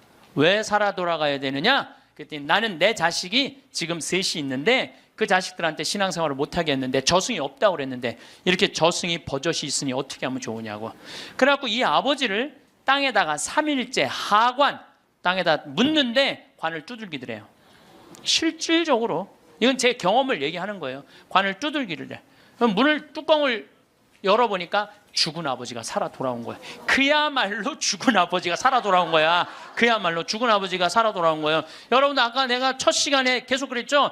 죽은 아버지가 살아 돌아오면 믿을 텐데 그 죽은 아버지가 살아 돌아온 거야. 죽은 아버지가 살아 돌아와서 내가 죽었더니 저승이 있더라. 너희들 신앙생활 해라. 일주일을 살고 이 할아버지가 다시 죽은 거야. 그러니까 2번 초상을 치른 거죠. 2번 초상을 치르고 난 다음에 이 집안은 밤 10시에 날 찾아온 거예요. 그래갖고 우리 교리반에 등록을 해서 열심히 교리를 받고 한 번도 안 빠졌어요. 이 집 식구들은 열심히 교리를 하고 세례를 준 집이 있어요. 여러분들 성서에 부자와 나자로 얘기가 나와요. 마리아 마르타 오빠 나자로 말고 거지 나자로 얘기가 나와요. 아시죠? 네, 이 거지는 아무도 먹을 걸 주는 사람이 없었어요. 그래서 너무 배가 고팠어. 그래갖고 사람들이 그 부자네 집에 갖다 놨어. 그래갖고 그 떨어지는 빵부스러기라고 먹으려고 그랬는데 빵부스러기도 둔 사람이 없는 거야. 오히려 내가 얻어먹으려고 했더니 개가 와서 내 종기를 핥고 있었어. 나자로 종기를 핥고 있었어. 그래서 나자로도 죽고 그 부자도 죽었어요. 근데 이 부자가 죽어서 어딜 갔느냐? 지옥을 간 거야. 너무 목이 마려운 거야. 근데 이렇게 눈을 들어 하늘을 보니까 그 나자로는 아브라함 할아버지 품에서 너무 행복하게 있는 거야. 그래서 이 부자가 이렇게 말을 겁냅니다. 아브라함 할아버지, 저 나자로한테 물을 좀 한 방울만 척 쉬어서 나를 좀 마시게 해주십시오. 갈증스러운 거죠. 이 갈증이 얼마나 고통스럽겠어요. 그랬더니 아브라함 할아버지가 우리 사이에는 가지도 오지도 못하는 구렁텅이에서 우리가 도와줄 수가 없다. 우리는요 지옥에 있는 영혼은 못 도와줘요. 우리 가톨릭 교리로는 연옥에 있는 영혼은 도와줘도 지옥에 있는 영혼은 못 도와줘요. 가지도 오지도 못한다. 그러니까 이 부자가 이런 말을 해요. 그럼 아브라함 할아버지, 저 나자로를 우리 5형제가 있는데 좀 돌려보내갖고 제발 가난한 사람, 불쌍한 사람 도와주고 돈만 알게 하지 말고 가난한 사람, 불쌍한 사람 도와주게 좀 해달라고. 그랬더니 아브라함 할아버지가 이런 말을 해요. 그들에게는 모세와 예언자가 있다. 그랬더니 이 부자가 기가 막힌 얘기를 해요. 모세 예언자 소용없다. 죽은 나자로가 가야 된다. 그 거지 나자로가 가야 된다. 우리들하고 똑같아요. 지금 많은 사람들은 천당이 어딨어? 하느님이 어딨어? 내가 죽은 아버지가 살아 돌아오면 내가 믿을 텐데. 여러분들 죽은 아버지 살아 돌아오면 그 사람들 믿을 것 같아요? 절대 안 믿어요. 이게 신앙이라는 게요, 믿음이라는 게 얼마나 무서우냐면요, 아무리 기적을 보여줘도요 의심이 있는 사람은 그 기적 자체도 부정하는 거예요. 그러니까 예수님이 믿음을 그렇게 강조한 거예요. 그러니까 여러분들 믿으셔야 돼. 또 내가 신학생 때 잊지도 못하는 사건이에요. 우리 2층 집, 그 집도 다 세례받은 집인데 원래는 그 집은 절을 다녔어요. 절을 다녔는데 그분이 당뇨로 15년 동안 앓아 누웠어요. 근데 죽기 3일 전에 부인한테 그러더래요. 여보, 수녀님 좀 모시고 오라고. 그랬더니 아내가 그랬대요. 당신 죽을 때가 되니까 스님하고 수녀님을 구분하지 못하느냐고. 당신은 절에 다니기 때문에 스님을 모시고 와야 된다고. 아니라고. 스님, 수녀님을 모시고. 아래층, 그분이 정확하게 얘기하더래. 아래층 신학생 있는 그 성당에 수녀님을 모시고 오라고. 당신 도대체 왜 그러느냐고. 내가 조금 전에 환시를 봤는데 우리 집에 비행기가 한 대 와서 나보러 타라고 그래서 이게 하늘로 당신을 데려가는 비행기라고. 타보니까 신부님, 수녀님이 꽉 차 있더래. 그래서 수녀님이 딱 한 자리, 이게 당신 자리라고. 그런데 내가 깨어난 거야, 이 사람이. 근데 내가 어떻게 천주교로 귀의를 하지 않느냐고. 그래갖고 수녀님이 와갖고 교리하고, 이 집은 다 세례를 받았어요. 요즘은 또 나 그런 얘기 참 많이 들어요. 죽을 때 요새는 하느님이 좀 시대가 변해서 데려갈 때 비행기로 데려간대. 비행기로.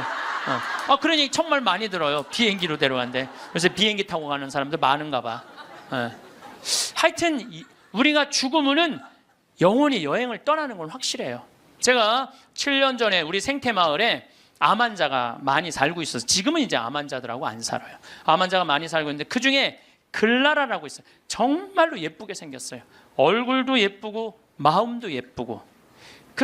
우리 생태마을에 그 암이 걸려서 왔는데도 우리 생태마을에 물건 팔 일이 있으면 거기 가서 그 이쁜 얼굴로 물건을 파는데 참 예쁘더라고. 더욱이 나를 향한 마음은 더 이뻤어. 나를 향한 마음은 더 이뻤어. 근데 이 글라라가 폐암이 걸린 거야. 폐암이 걸려서 뼈까지 전이된 상태에서 우리 집에 왔어요. 뼈까지 전이가 돼갖고 의사 선생님이 6개월밖에 못 산다는 거예요. 6개월.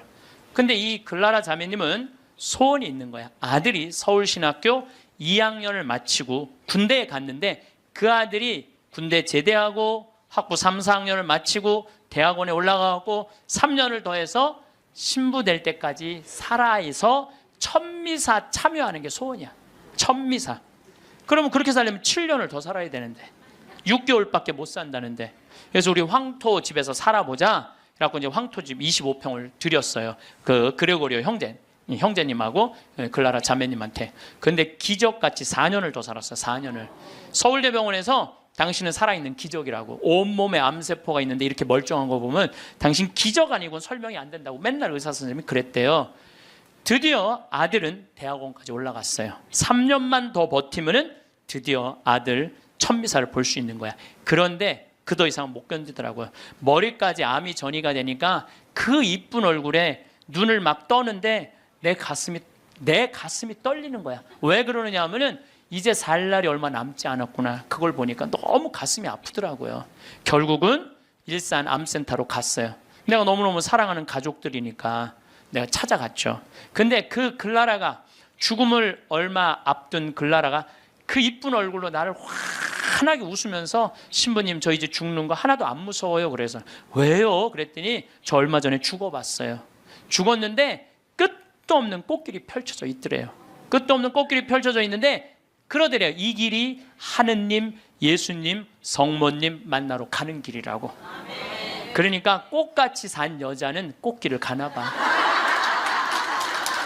꽃같이 산 여자는 꽃길을 가나 봐. 저는 확실히 그걸 믿어요. 왜냐하면 저도 강원도 평창에 살면서 마음이 참 좋아요. 생전 사람 미워할 일이 있어야지. 사람을 만나야지 사람을 미워하지. 사람을 만나야지. 거기 일어나 보면 아름다워. 요즘은 또 물안개 피는 계절이거든요. 강에 물안개 피면요 너무 아름다운 거야. 밤하늘의 별도 아름답고 이 단풍도 아름답고, 그냥 여기에 감사의 꽃, 찬양의 꽃, 사랑의 꽃이 흘러 넘치는데 죽으면 당연히 꽃밭 갈겠지. 당연히. 난 그렇게 믿어요. 끝도 없는 꽃길을 가고. 근데 여러분들 이 세상을 진흙탕같이 산 사람은 어디 갈 것 같아요? 진흙탕 길 가게 돼 있어. 여러분들 마음 안에 가시가 너무 많아. 남편 미워하는 가시, 시어머니 미워하는 가시, 자식 미워하는 가시, 본당 신부 미워하는 가시, 본당 수녀 미워하는 가시, 레지오 단장 미워하는 가시, 그냥 온몸에 가시가 돋아있어. 누구 하나 걸리만 해라 찔러갖고 그냥 피를 버리라 별르고 있어. 이 사람 죽으면 어디 갈 것 같아요? 가시밭길 가게 돼 있어요. 그러니까 여러분들 죽어서 가시밭에 뒹굴르기 싫으면은 지금 내 마음 안에 있는 가시 빼내야 돼, 빼내지 말아야 돼? 누구를 위해서? 그러니까 여러분들 남을 용서하는 게 기분 나쁜 게 아니에요. 남을 용서하는 거는 나를 위해서 용서하는 거야. 그 사람을 위해서 용서하는 게 아니고. 그러니까 다 가시를 빼고 마음 안에 사랑의 꽃, 용서의 꽃, 희생의 꽃, 감사의 꽃, 찬양의 꽃이 있어야 돼. 네, 뭐 여기 많은 교우들 중에 신부님 좀 미워서 죽게 자랑이 아니에요, 그게. 나 곧 가시밭길 뒹굴로 준비돼 있어요. 그 얘기하고 똑같은 거예요. 끝도 없는 꽃길이 펼쳐져 있더래요. 너무 행복하더래요. 근데 이 집 첫째 아들이 신학생이고 둘째 아들이 안드레아라는 아이인데 그 딸이 또 하나 있어요. 근데 이 둘째가 너무너무 괜찮은 애야. 엄마 아빠는 우리 생태마을에 와서 4년을 살았지. 이 형은 신학교 들어가 있지. 여동생 밥을 고등학생, 수험생 얘가 다 해주는 거야. 대학생이 자기 대학 다니면서. 또 내가 서울교구 서울 이 강남에 사는데 서울 금본당에 강의 오고 물건 팔러 오면은 또 신부님 오신다고 그 젊은 남자아이가 와서 물건 다 파는 거야. 그리고 야, 밥 사줄게. 그러니 신부님 동생 밥 해줘야 돼. 그리고 얼마나 괜찮은 애예요. 근데 얘가 군대 가서 뭘 배웠냐면 심폐소생술을 배워둔 거야. 엄마가 이제 자다가 죽은 거야. 자다가 죽어서 이제 남편도 엄마 이제 죽었다. 다 포기를 했는데 얘는 포기를 안 한 거야. 심폐소생. 엄마는 꽃길을 가고 있는데 이놈은 죽지 말라고 심폐소생술 한 거야. 살려낸 거야. 살려냈어요. 네. 살려내갖고 엄마가 살아난 상태에서 내가 한 번 더 본 거죠. 그래서 이제 병원에 이제 간 거니까. 그래서 글라라 자매가 그러더라고요. 신부님 저 이제 죽는 거 하나도 무섭지 않아요. 이게 주님께로 가는 영광스러운 길이 바로 죽음이에요. 그러더라고요. 네. 그래서 내가 글라라 씨한테 그랬어요. 글라라 이제 걱정하지 마라. 아들 천미사는 내가 하늘이 두 쪽이 나도 내가 땅에서 참여하고 글라라는 하늘에서 참여하고 그렇게 하자. 그리고 한 달 후에 글라라는 세상을 떠났어요. 그런데 그 아들이 이번에 서품을 받았어요. 그런데 문제는 그 아들 서품 받을 때 나는 하와이 해외 강의 중이었어요. 내가 하늘이 두 쪽이나도 참여하겠다고 그러는데 금요일 날 이제 서품식이 있는데 금요일 날 내가 고민을 했어요. 다음은 사이판 강의인데 어떻게 할까? 이게 내가 약속을 하긴 해야 되는데 하늘이 두 쪽이나도 내가 참여하겠다면 분명히 하늘에서 지켜볼 텐데 내가 하늘을 안 믿으면은 내가 그냥 껴먹을 약속을 껴먹어도 되는데 분명히 하늘나라에서 지켜볼 텐데 그 이쁜 글라라가 볼 텐데 그래서 내가 사이판 강의 옆에 한 2-3시간 가면 그걸 포기를 하고 다시 새벽에 한국에 들어왔어요. 새벽에 한국에 들어와서 평창에 들어갔다가 다시 새벽에 주일날 가서 천미사를 참여를 했어요. 천미사를 참여를 했는데 어쩜 그렇게 아들도 잘 낳았는지 엄마가 이쁘니까 아들도 그렇게 잘 낳더라고요. 미사를 봉헌하는데 너무 잘하는 거야. 정말 첫 미사 엄마를 위해서 난 봉헌하는 것 같더라고 느낌이. 그래서 뭐 나는 수원교구 신부니까 뭐 우리 서울교구 교우들 있고 신부님들 와 있는데 뭐 나는 뭐 잘 알지도 못하니까 하늘에다 대고 얘기했어요. 글라라 아들 정말로 잘나서 하느님한테 정말 잘 봉헌했다. 어쩜 저렇게 미사를 잘 봉헌하고 말도 나보다 어쩜 더 잘해. 내가 계속 글라라고 얘기했어요. 나 이제 천미사 참여했다. 나 약속 지켰다. 그리고 다음날 내가 사이판으로 다시 갔어요. 근데 그 안드레아라는 동생이 미국 유학 중인데 형 서품식이니까 들어왔어. 내 사이판 갔다가 다시 만났어요. 내가 안드레한테 물어봤어요. 내가 너 요즘 네 강의를 한다. 네가 엄마 살려낸 강의 하는데 너 엄마 정말 살려낸 거 맞냐? 이렇게 자기가 정말 살려낸 거 맞다는 거예요. 우리가 죽는 걸로 끝나는 게 아니에요. 하늘나라로 꽃길로 여행을 떠나는 거예요. 여러분 이제 죽는 거 싫어요? 좋아요? 이제 진짜 좋아요? 좋아해야 돼. 우리 그리스도인이 죽는 걸 싫어하면 안 돼. 그래도 죽는 게 싫어. 그래도 살아있는 게 나아. 왜 여러분들 죽는 게 싫은 줄 아세요? 생이별 때문에 그래요. 첫 번째 죽는 게 싫은 건 두려움. 죽음 이후에 어떤 세상이 펼쳐질지 희미하게 아니까. 사도 바오로 말대로 희미하게 아니까 그리고 내가 천당을 갈지 연옥을 갈지 진옥을 갈지 나는 모르잖아. 그러니까 죽는 게 두려워. 두 번째 죽는 게 두려운 이유는 생이별 때문에 그래요. 죽음은 더 이상 사랑하는 남편 볼 수 없잖아. 죽으면 더 이상 사랑하는 아내 볼 수 없고, 아무리 천당을 간다고 해도 이별 아니에요. 사랑하는 자식 볼 수 없고 사랑하는 부모 볼 수 없는 거예요. 지난 봄에 내 친한 동창 신부 아버지가 돌아가셨어요. 근데 나는 그 신부하고도 친하지만 그 아버지하고도 참 친했어요. 그 아버지가 얼마나 나를 좋아했느냐면은 안중분인데 요맘때만 되면 쌀을 쪄서 햅쌀을 갖고 평창까지 갖고 오시는 거예요. 그래갖고 신부님이 새쌀, 햅쌀 먹으라고. 그렇게 친했던 아버지가 나하고 또 똑같이 위암도 같이 걸렸어.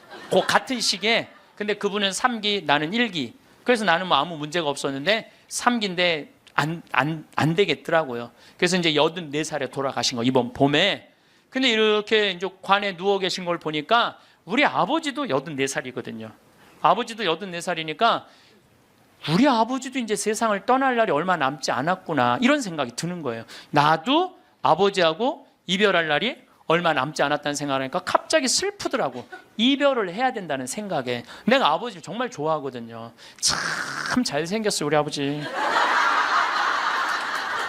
잘생겼거든요, 아버지가. 참 잘생겼어요. 그리고 아주 선비 같고 보면 아주 기분이 좋아요.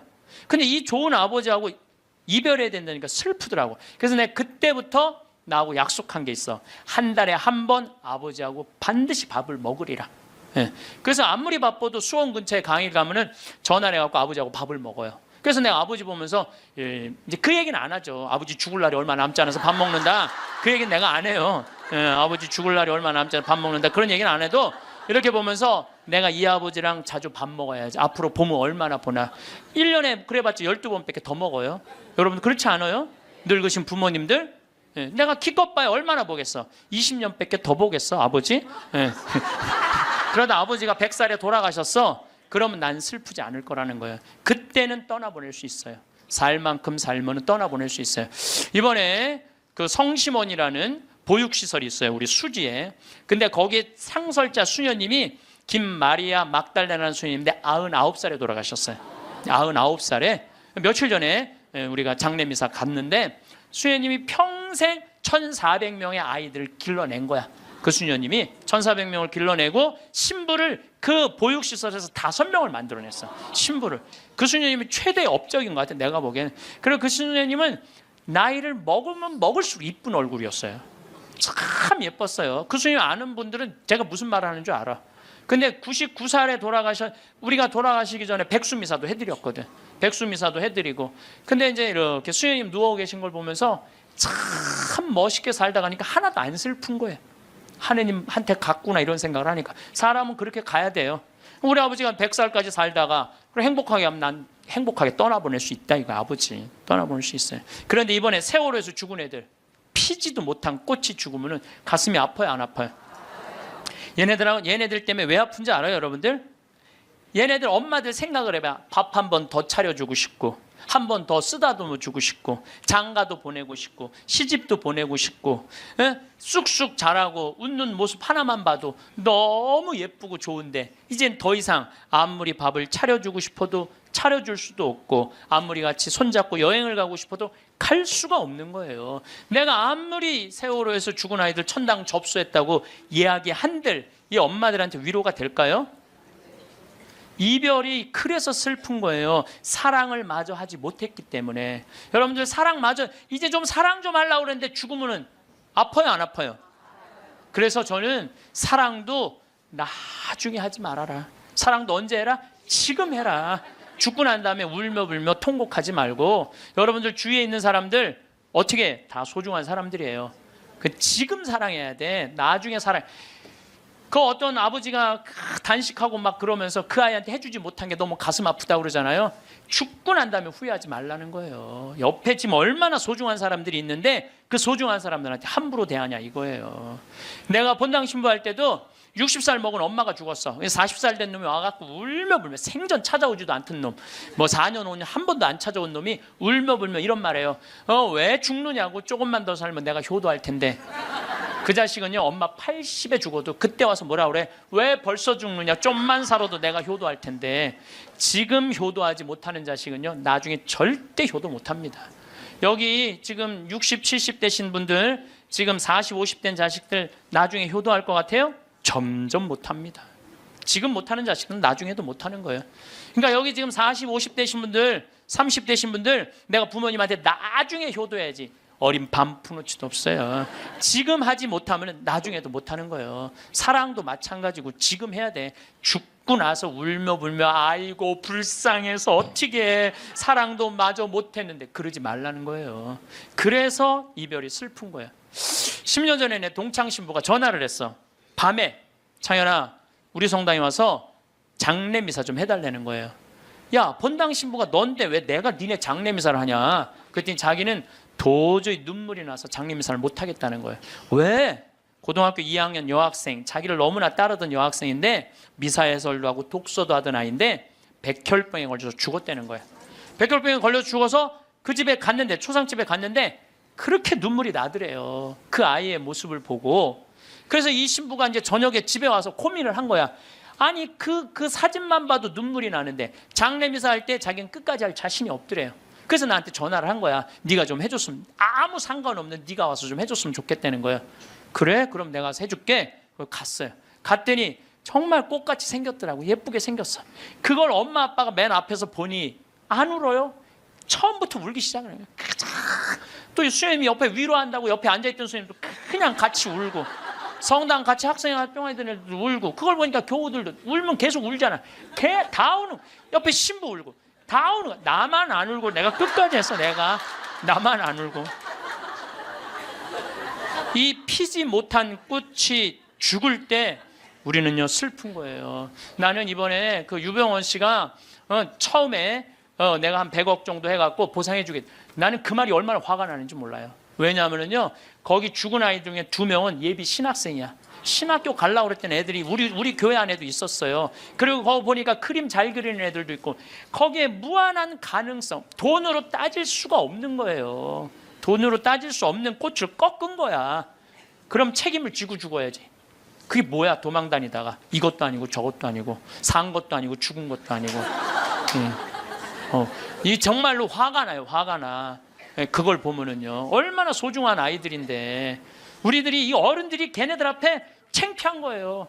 지금 어른들이 그 아이들한테 창피한 거. 이거 나는 그때 물론 그 유병원 씨도 나쁘다고 생각하지만 나도 반성 많이 했어요. 난 도대체 뭘 교우들한테 가르친 거야? 내가 못 살았기 때문에 저 아이들이 죽었지 않았나 이런 생각 들더라니까요. 우리 모두의 잘못이죠. 피지 못한 꽃. 그리고 또 장례미사 할 때 언제 이 아프냐 하면은 30살, 40살 된 엄마가 폐암, 위암, 유방암 걸려갖고 3살, 5살, 8살짜리 낳아놓고 걔 애들이 소복 입고 앉아있는 거 쳐다보고 있으면요 가슴이 아파요. 이 엄마는 뭘 못한 거야? 도리를 못한 거야. 부모로서의 도리를 해야 되는데 부모로서 도리를 못한 거야. 예, 부모로서 애들은 적어도 시집장가 보내고 죽어야 될 거 아니야. 근데 그냥 중간에 그냥 그렇게 병으로 죽으면 걔네들은 어떻게 하라고. 여러분들 막내까지 다 시집장가 보냈어. 마지막 신혼여행 떠나보내고 손님 다 보내고 부부가 저녁에 이렇게 차 한잔 마시면서 뭐라 그래요? 여보 우리 이제 죽어도 여한이 없다. 그러죠? 죽어도 여한이 없다. 할 도리 다 했으니까 사람은 세상에 살면서 사랑도 원도도 없이 해야 되고 도리도 해야 돼. 도리도. 또 60살 먹은 아줌마가 시집으로 왔더니 남편이 노름하고 빚을 잔뜩 져놨어. 그래갖고 그 빚 갚는다고 토요일날 일요일날 놀아봤던 적이 없어. 뼈가 빠지게 일을 했어. 자식들 교육시킨다고 그 잘난 옷 한 번 백화점에서 사 입어봤던 적이 없어. 맨날 10,000원짜리 20,000원짜리 길에서 사 입었어. 친구들 뭐 무슨 유럽 여행 가느니 동남아 여행 가느니 그래도 니네들이나 갔다 오라 그러고 그 돈 가지고 빚 다 갚았어. 그 60살이 돼서 빚도 다 갚고 자식도 다 키워놨어. 돈도 어느 정도 생겼어.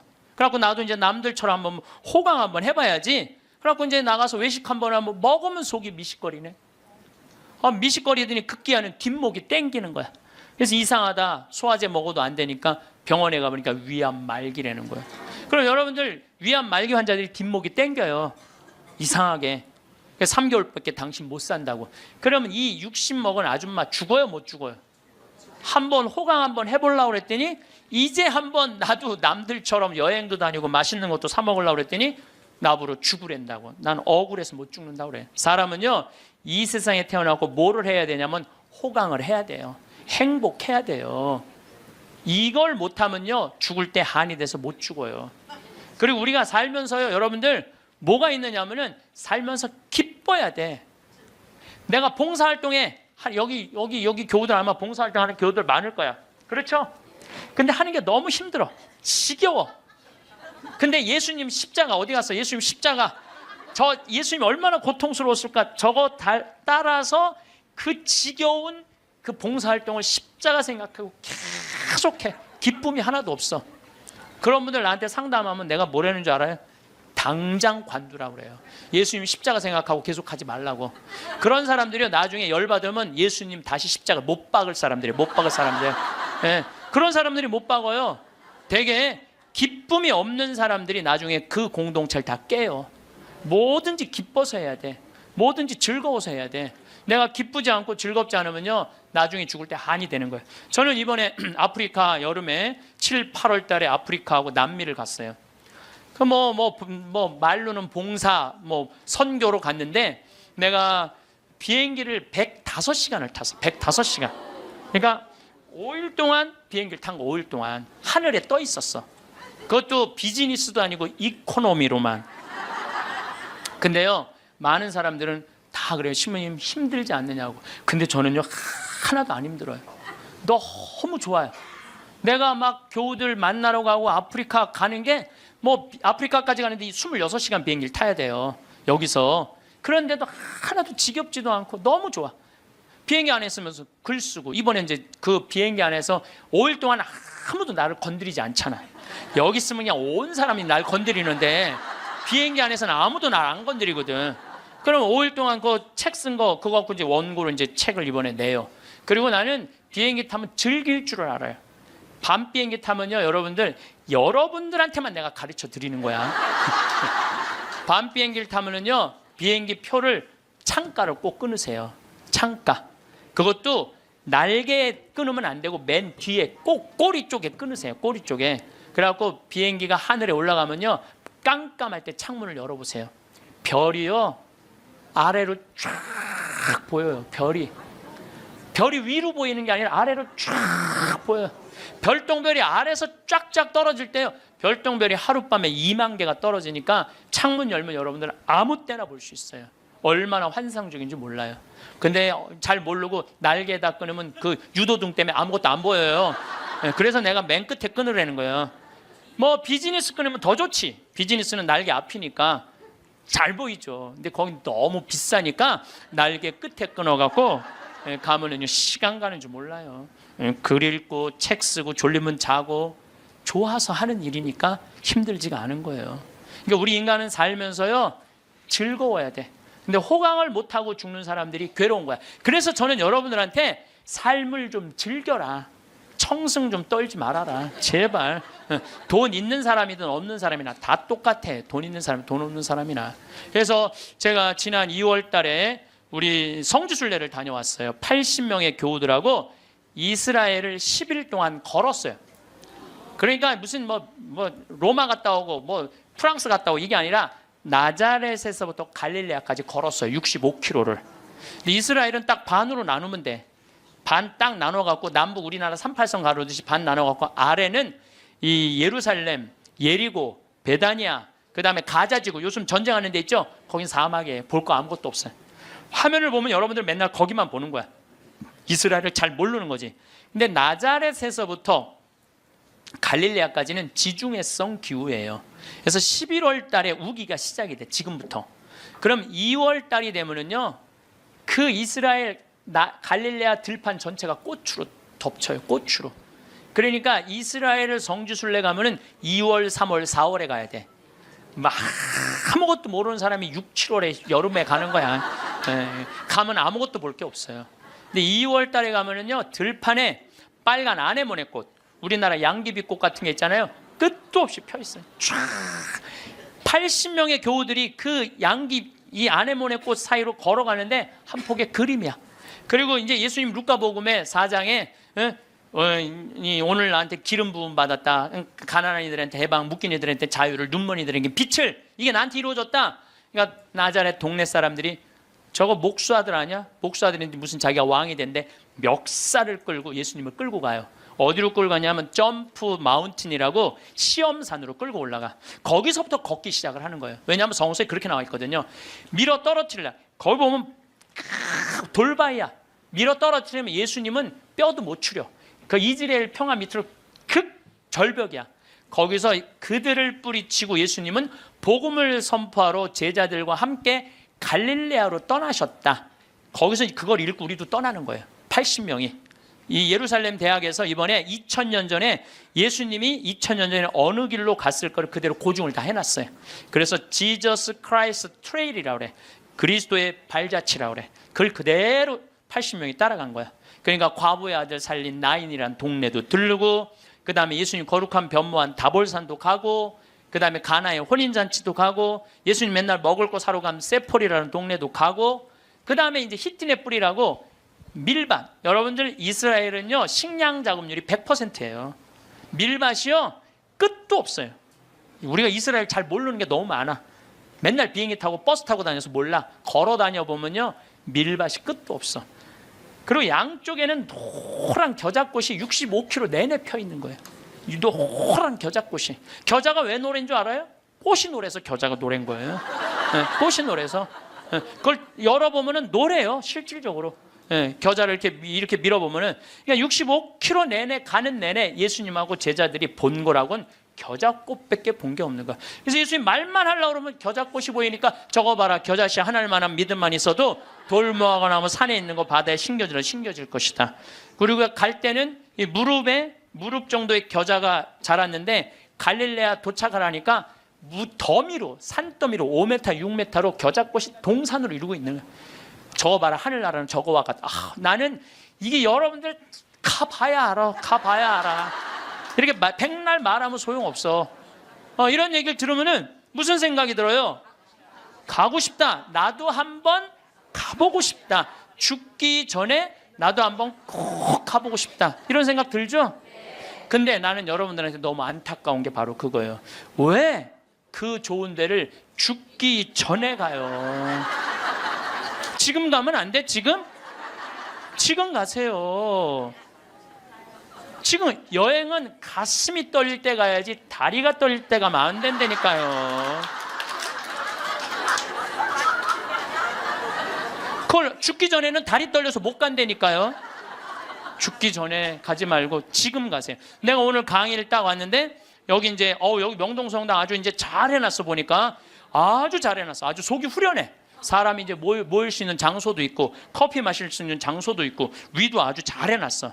근데 이제 지하 1층 강당에 갔는데 저기 우리 경비하는 아저씨 한 분이 딱 날아와서 손을 딱 잡는 거예요. 신부님 너무 감사하다는 거예요. 그래서 제가 뭐가 감사합니까? 신부님 말씀대로 내가 가슴이 떨릴 때 저기 꼼포스텔라 스페인 그거를 40일 동안 걸었다는 거예요.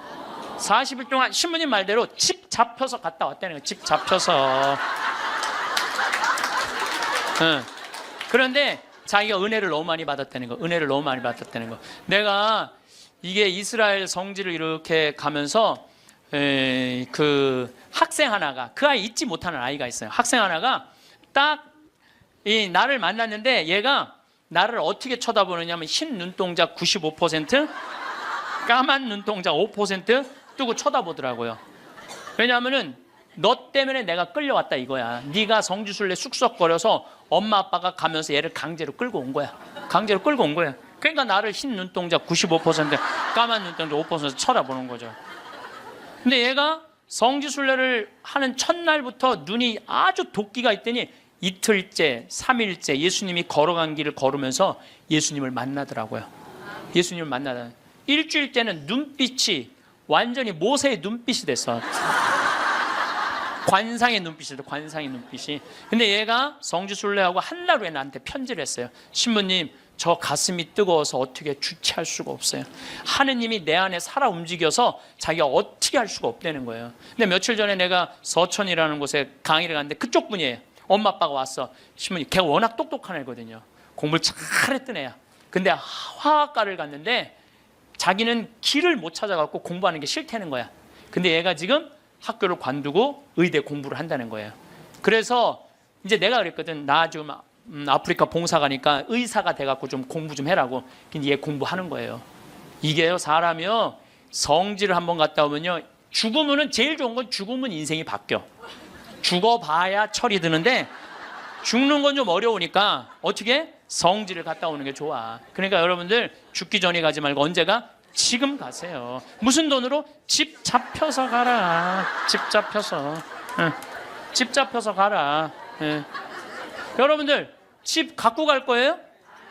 집 두고 갈 거예요. 두고 갈 집을 그렇게 벌벌벌 떨면서 이러지도 못하고 저러지도 못하는 분들 보면 너무 가슴이 아파요. 여러분들, 이건희 회장님이요, 재산이 12조 5,900억이래. 12조 5,900억. 나는 12조도 필요 없어. 12조 뭐하러 필요해? 5천억도 난 필요 없어요. 그 끄트머리 900억만 있어도 좋겠어. 나 끄트머리 900억만 있어도 좋겠어. 그런데 그 900억도 필요 없어요. 쓰러져 누우면요, 아무 의미가 없는 거예요. 돈이 아무리 많으면 뭐예요. 벤자민 플랭클린이라고 미국 독립선언서 쓴 사람이 이런 말을 해요. 재산을 잃으면 조금 잃은 거고, 명예를 잃으면 반을 잃은 거고, 건강을 잃으면 다 잃은 거다. 아파갖고 누우면요, 아무리 돈이 많아도 소용없는 거예요. 물론 나는 이건희 회장님이 빨리 완쾌되길 바라요. 왜냐하면 누가 뭐라 그래도 한국의 제1의 기업을 세계에 내놓은 사람이에요. 그러니까 난 회복되길 바라요, 빨리. 그리고 회복돼서 제발 하늘나라 올라와. 다 이제 그런 사람들이 하늘나라 경험 많이 하잖아요. 하늘나라 이제 갔다 온 경험을 가지고 12조 5,900억을 다 나눠줬으면 좋겠어. 다 나눠줬으면, 살아 돌아와서.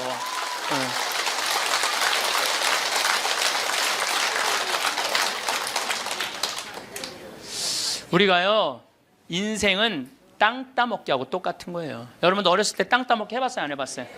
해봤죠? 땅 따먹기. 동그라미 운동장 그리고 이렇게 신발 이렇게 돌려갖고 10원짜리로 3번 튀겨갖고 들어오면 내 땅, 못 들어오면 내 땅 아니고, 막 그러다가 막 점점 땅이 좁아지는데 금이 닿으면 닿니 안 닿니 머리끄댕이 막 싸우고 그러잖아요. 해가 뉘엿뉘엿질 때 엄마가 데리러 나와요. 철수야, 영희야, 너 해졌다. 밥 먹으러 가자. 그럼 얘네들 중에 단 한 명도 엄마, 나 이거 내가 오늘 오후인데 해내 딴 땅이니까 나 이거 파갖고 들어가면 안 돼? 그리고 학교 운동장 파갖고 들어가는 애들 있어요? 손 탁탁 털고 들어가요. 그게 인생이에요. 여러분들 처음에 시집 와갖고 사글세, 월세, 전세 18평, 25평, 40평까지 넓혀갔어. 근데 하느님이 마지막 날, 얘야, 너 인생에 해가 졌다. 마리아야, 베드로야, 너 이제 들어와라. 그럴 때 하느님, 나 이거 평생 딴 땅이니까 나 이거 파갖고 들어갈게요. 그리고 40평 지하로 저 무덤으로 쥐고 가는 사람 있어요, 없어요? 손 탁탁 털고 들어가요. 손 탁탁 털고 들어갈 걸 그걸 왜 못 쓰고 벌벌벌벌 떠냐 이거야. 집 잡혀서 여행도 다니고 어려운 사람도 도와주고, 맛있는 것도 사 먹고, 그리고 즐겁게 살다가 죽으면 되지. 그걸 그냥 아까하고 뒷방에서 벌벌벌벌 떨다가 죽어. 신부님, 빚 없는 사람, 집 없는 사람 어떻게 하라고 맨날 집 잡히라. 걱정하지 말아라. 국가에서 용돈 나온다. 20만 원. 많은 분들이 이런 얘기해요. 신부님, 10년 전에 이런 얘기를 해요. 내가 10년 전에 5만 4천 원 나올 때, 10년 전에 5만 4천 원 나왔거든요. 할머니들 죽지 않고 조금만 버티면은 20만 원 나온다. 20만 원 나왔어요. 제가 다시 얘기합니다. 여러분들 이제 죽지 않고 좀만 10년만 더 버티면요, 얼마 나오면 50만 원 나와요. 50만 원 나오게 돼 있어요. 그런데 문제는 돈이 나오고 안 나오고가 문제가 아니에요. 그 돈을 쓸 줄을 모르는 거예요. 나와도 그 돈 쓸 줄 모르고 벌벌벌벌 떨다가 자식 그거 모아갖고 뒷바라지 해주는 할머니들 많아요. 그리고 또 어떻게? 버림받고. 그런 할머니들 대한민국에 수도 없이 많아요. 그리고 인생 가슴 치면서 죽을 때 내가 왜 그렇게 살았을까? 후회하는 할머니들 많아요. 그래서 죽을 때는 여러분들 3가지 갖고 가는 거예요. 추억 갖고 가는 거예요. 내가 인생을 어떻게 살았구나. 그 다음에 죽을 때 뭐 갖고 가? 선행 갖고 가는 거. 선행. 내가 살아서 불쌍한 사람 도와준 거. 그리고 죽을 때 뭐 갖고 가냐면 믿음 갖고 가는 거. 믿음. 이 세 가지가 없는 사람은요, 무슨 노잣돈, 무슨 신발 세 켤레, 밥 세 그릇을 갖고 가는 게 아니야. 추억이 없는 사람은 죽을 때 억울해서 못 죽어요. 선행이 없는 사람은 죽을 때 불안해서 못 가요. 믿음이 없는 사람, 그야말로 노잣돈이 없어서 못 떠나는 거예요. 이 얘기는 내가 다음 시간에 이 얘기는 하도록 하겠습니다. 마침 기도 바치겠습니다.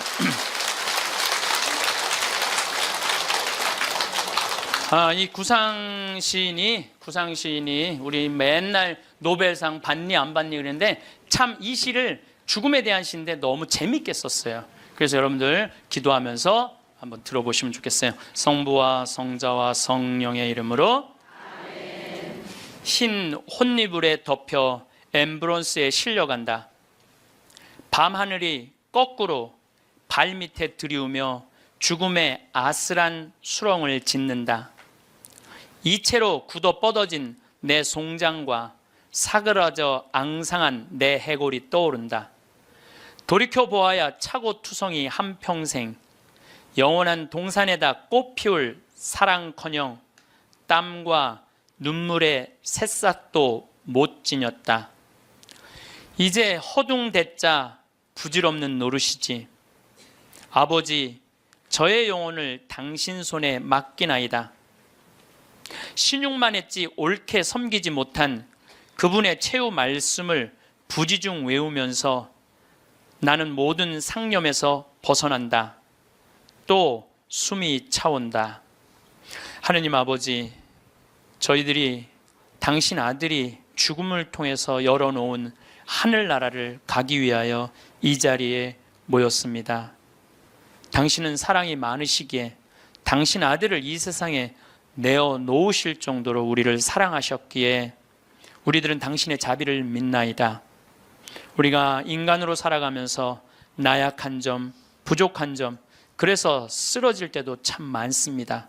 하지만 저희들은 당신의 자비를 믿습니다. 부족한 우리 하늘나라 희망하고 있습니다. 여기 모인 모든 이들이 마지막 날 하늘나라에서 기쁘게 이 세상 이야기, 오늘 즐거웠던 시간 이야기할 수 있는 그런 하늘나라의 선물 허락하소서. 영광이 성부와 성자와 성령께 성부와 성자와 성령의 이름으로 감사합니다. 황창현 신부님의 행복특강 어떠셨나요? 죽음 껴안기라는 주제가 우리 마음에 참 깊은 울림을 주는 것 같습니다. 부모님이 돌아가시면 되게 막막하실 겁니다. 오늘은 부모님이 돌아가셨을 때 자녀가 무조건 해야 할 세 가지에 대해 말씀드리겠습니다. 상속이 펼쳐졌을 때, 말 그대로 부모님 중에 한 분이 돌아가셨을 때, 아니면 일가 친척이 돌아가셨을 때, 배우자가 돌아가셨을 때, 장례를 치르고 나서 한번 꼭 보시면 큰 도움이 되지 않을까 싶습니다. 상속이 발생하게 되면 고인에 대한 슬픔에 잠겨 상속 관련 절차는 꼼꼼하게 신경 쓰지 못하는 경우가 있습니다. 또는 상속인들 간의 분쟁으로 신고나 납부기한을 놓쳐 가산세까지 납부하는 사례도 종종 발생합니다. 슬픈 헤어짐 속에서도 이것만큼은 꼭 챙기셔야 하는 것들에 대해서 말씀드리겠습니다. 부모님이 돌아가시면 제일 먼저 챙겨야 할 세 가지. 부모님이 돌아가시면 제일 먼저 챙겨야 할 첫 번째는 사망진단서 챙기기입니다. 사망진단서는 사망계 시일을 확인할 수 있는 서류로 상속인들이 상속 재산을 가져올 수 있는 근거가 됩니다. 피상속인과 상속인 간의 관계를 확정지어 피상속인의 사망을 원인으로 상속 권한이 있음을 입증할 수 있는 중요한 서류입니다. 부모님이 돌아가시면 제일 먼저 챙겨야 할 두 번째는 장례식장 비용 영수증입니다. 장례식장 비용은 관련 증빙 자료가 없다면 500만 원까지, 있는 경우 1000만 원까지 경비로 인정됩니다. 봉분을 하신 경우 봉분 비용도 500만 원까지 경비로 인정받을 수 있기 때문에 영수증을 꼭 챙기셔야 합니다. 부모님이 돌아가시면 제일 먼저 챙겨야 할 세 번째는 사망신고입니다. 사망 사실을 안 날로부터 30일 이내에 시읍면 사무소나 주민센터에 방문해서 신고하셔야 합니다. 기간 내 신고하지 않는 경우 과태료가 발생하니 유의하시기 바랍니다. 돌아가신 부모님 재산을 확인하는 가장 쉬운 방법을 아시나요? 사망진단서와 장례비용 영수증을 챙기고 사망신고를 하셨다면 다음으로는 상속신고를 위한 재산을 확인을 하셔야 합니다. 자녀라고 하더라도 부모님이 어떤 은행 계좌를 사용하고 계신지, 어떤 주식이나 부동산을 가지고 계신지 자세히 모르는 경우가 대부분일 텐데요. 쉽고 빠른 재산 조회를 위해 두 가지 사이트를 추천드립니다. 첫 번째는 정부24의 안심상속 원스톱 서비스입니다. 정부24 홈페이지에 들어가셔서 안심상속 원스톱 서비스를 이용하면 쉽고 빠르게 피상속인의 금융거래, 토지, 건축물, 세금, 연금, 자동차 등 모든 재산을 한 번에 통합 조회할 수 있습니다. 두 번째는 금융감독원의 상속인 조회 서비스입니다. 여기에서는 상세 내역을 프린트해서 볼 수 있는 문서 형태로 확인이 가능합니다. 은행, 보험 내역을 세부적으로 확인 후 예금 및 보험금을 수령할 수 있습니다. 돌아가신 부모님이 쓰시던 핸드폰은 어떻게 해야 할까요? 보통은 부모님이 쓰시던 휴대폰을 해지하시지만 1년 정도는 낮은 요금제로 유지하시는 걸 권해드립니다. 세 가지 이유에서인데요. 첫 번째는 사진을 보며 추억을 되새길 수 있다는 점도 있고, 두 번째로 채권 채무 관계를 확인하는 데도 필요합니다. 받을 돈은 상속재산에 포함하고 갚아야 할 돈은 채무 공제로 제외해야 하니 상속세 신고 전에 채권 채무자와 연락하셔서 내용 및 금액을 확인하셔야 합니다.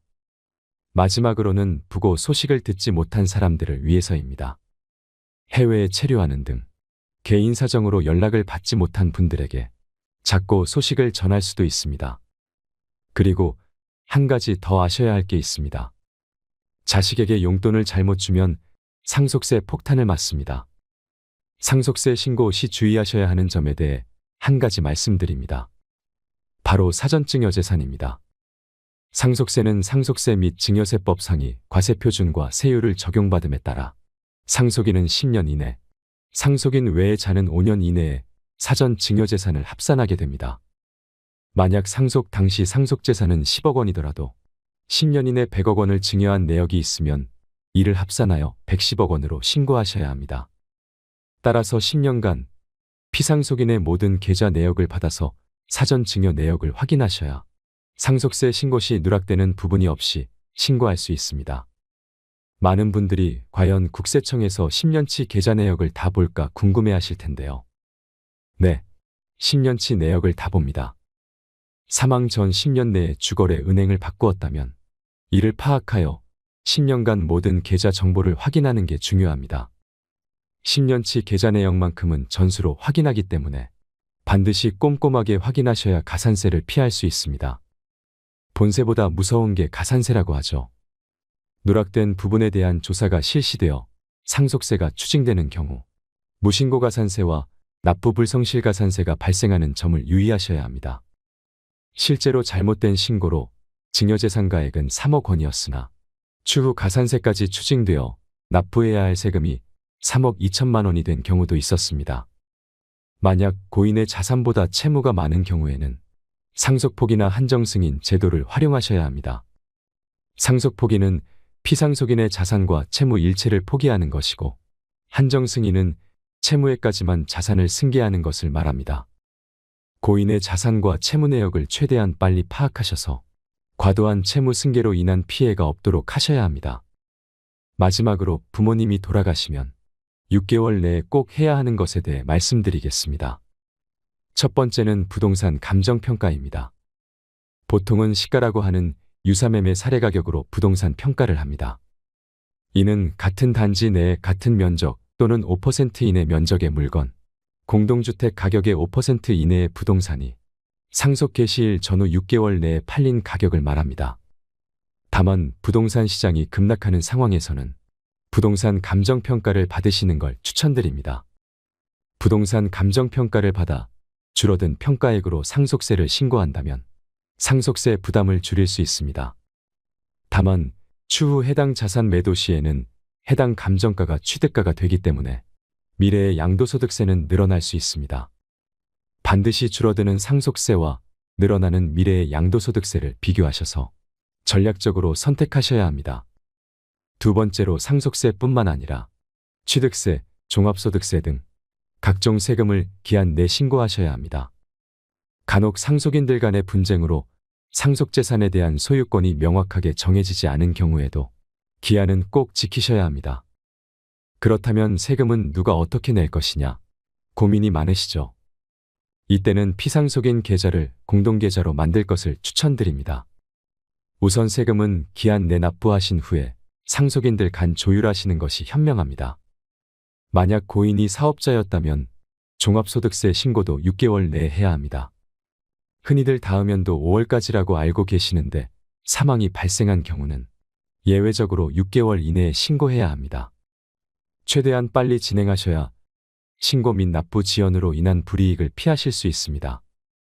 우리 주변에 사랑하는 이가 떠나면 헛헛한 마음을 추스르기 힘들겠지만 또 누군가는 장례 후 절차를 진행해야 하지요. 주위의 소중한 분들께 이 영상을 공유해 주세요.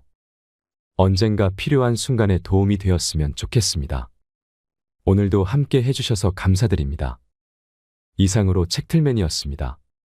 지혜를 쌓는 당신의 오늘이 아름답습니다. 더 좋은 영상으로 찾아뵙겠습니다.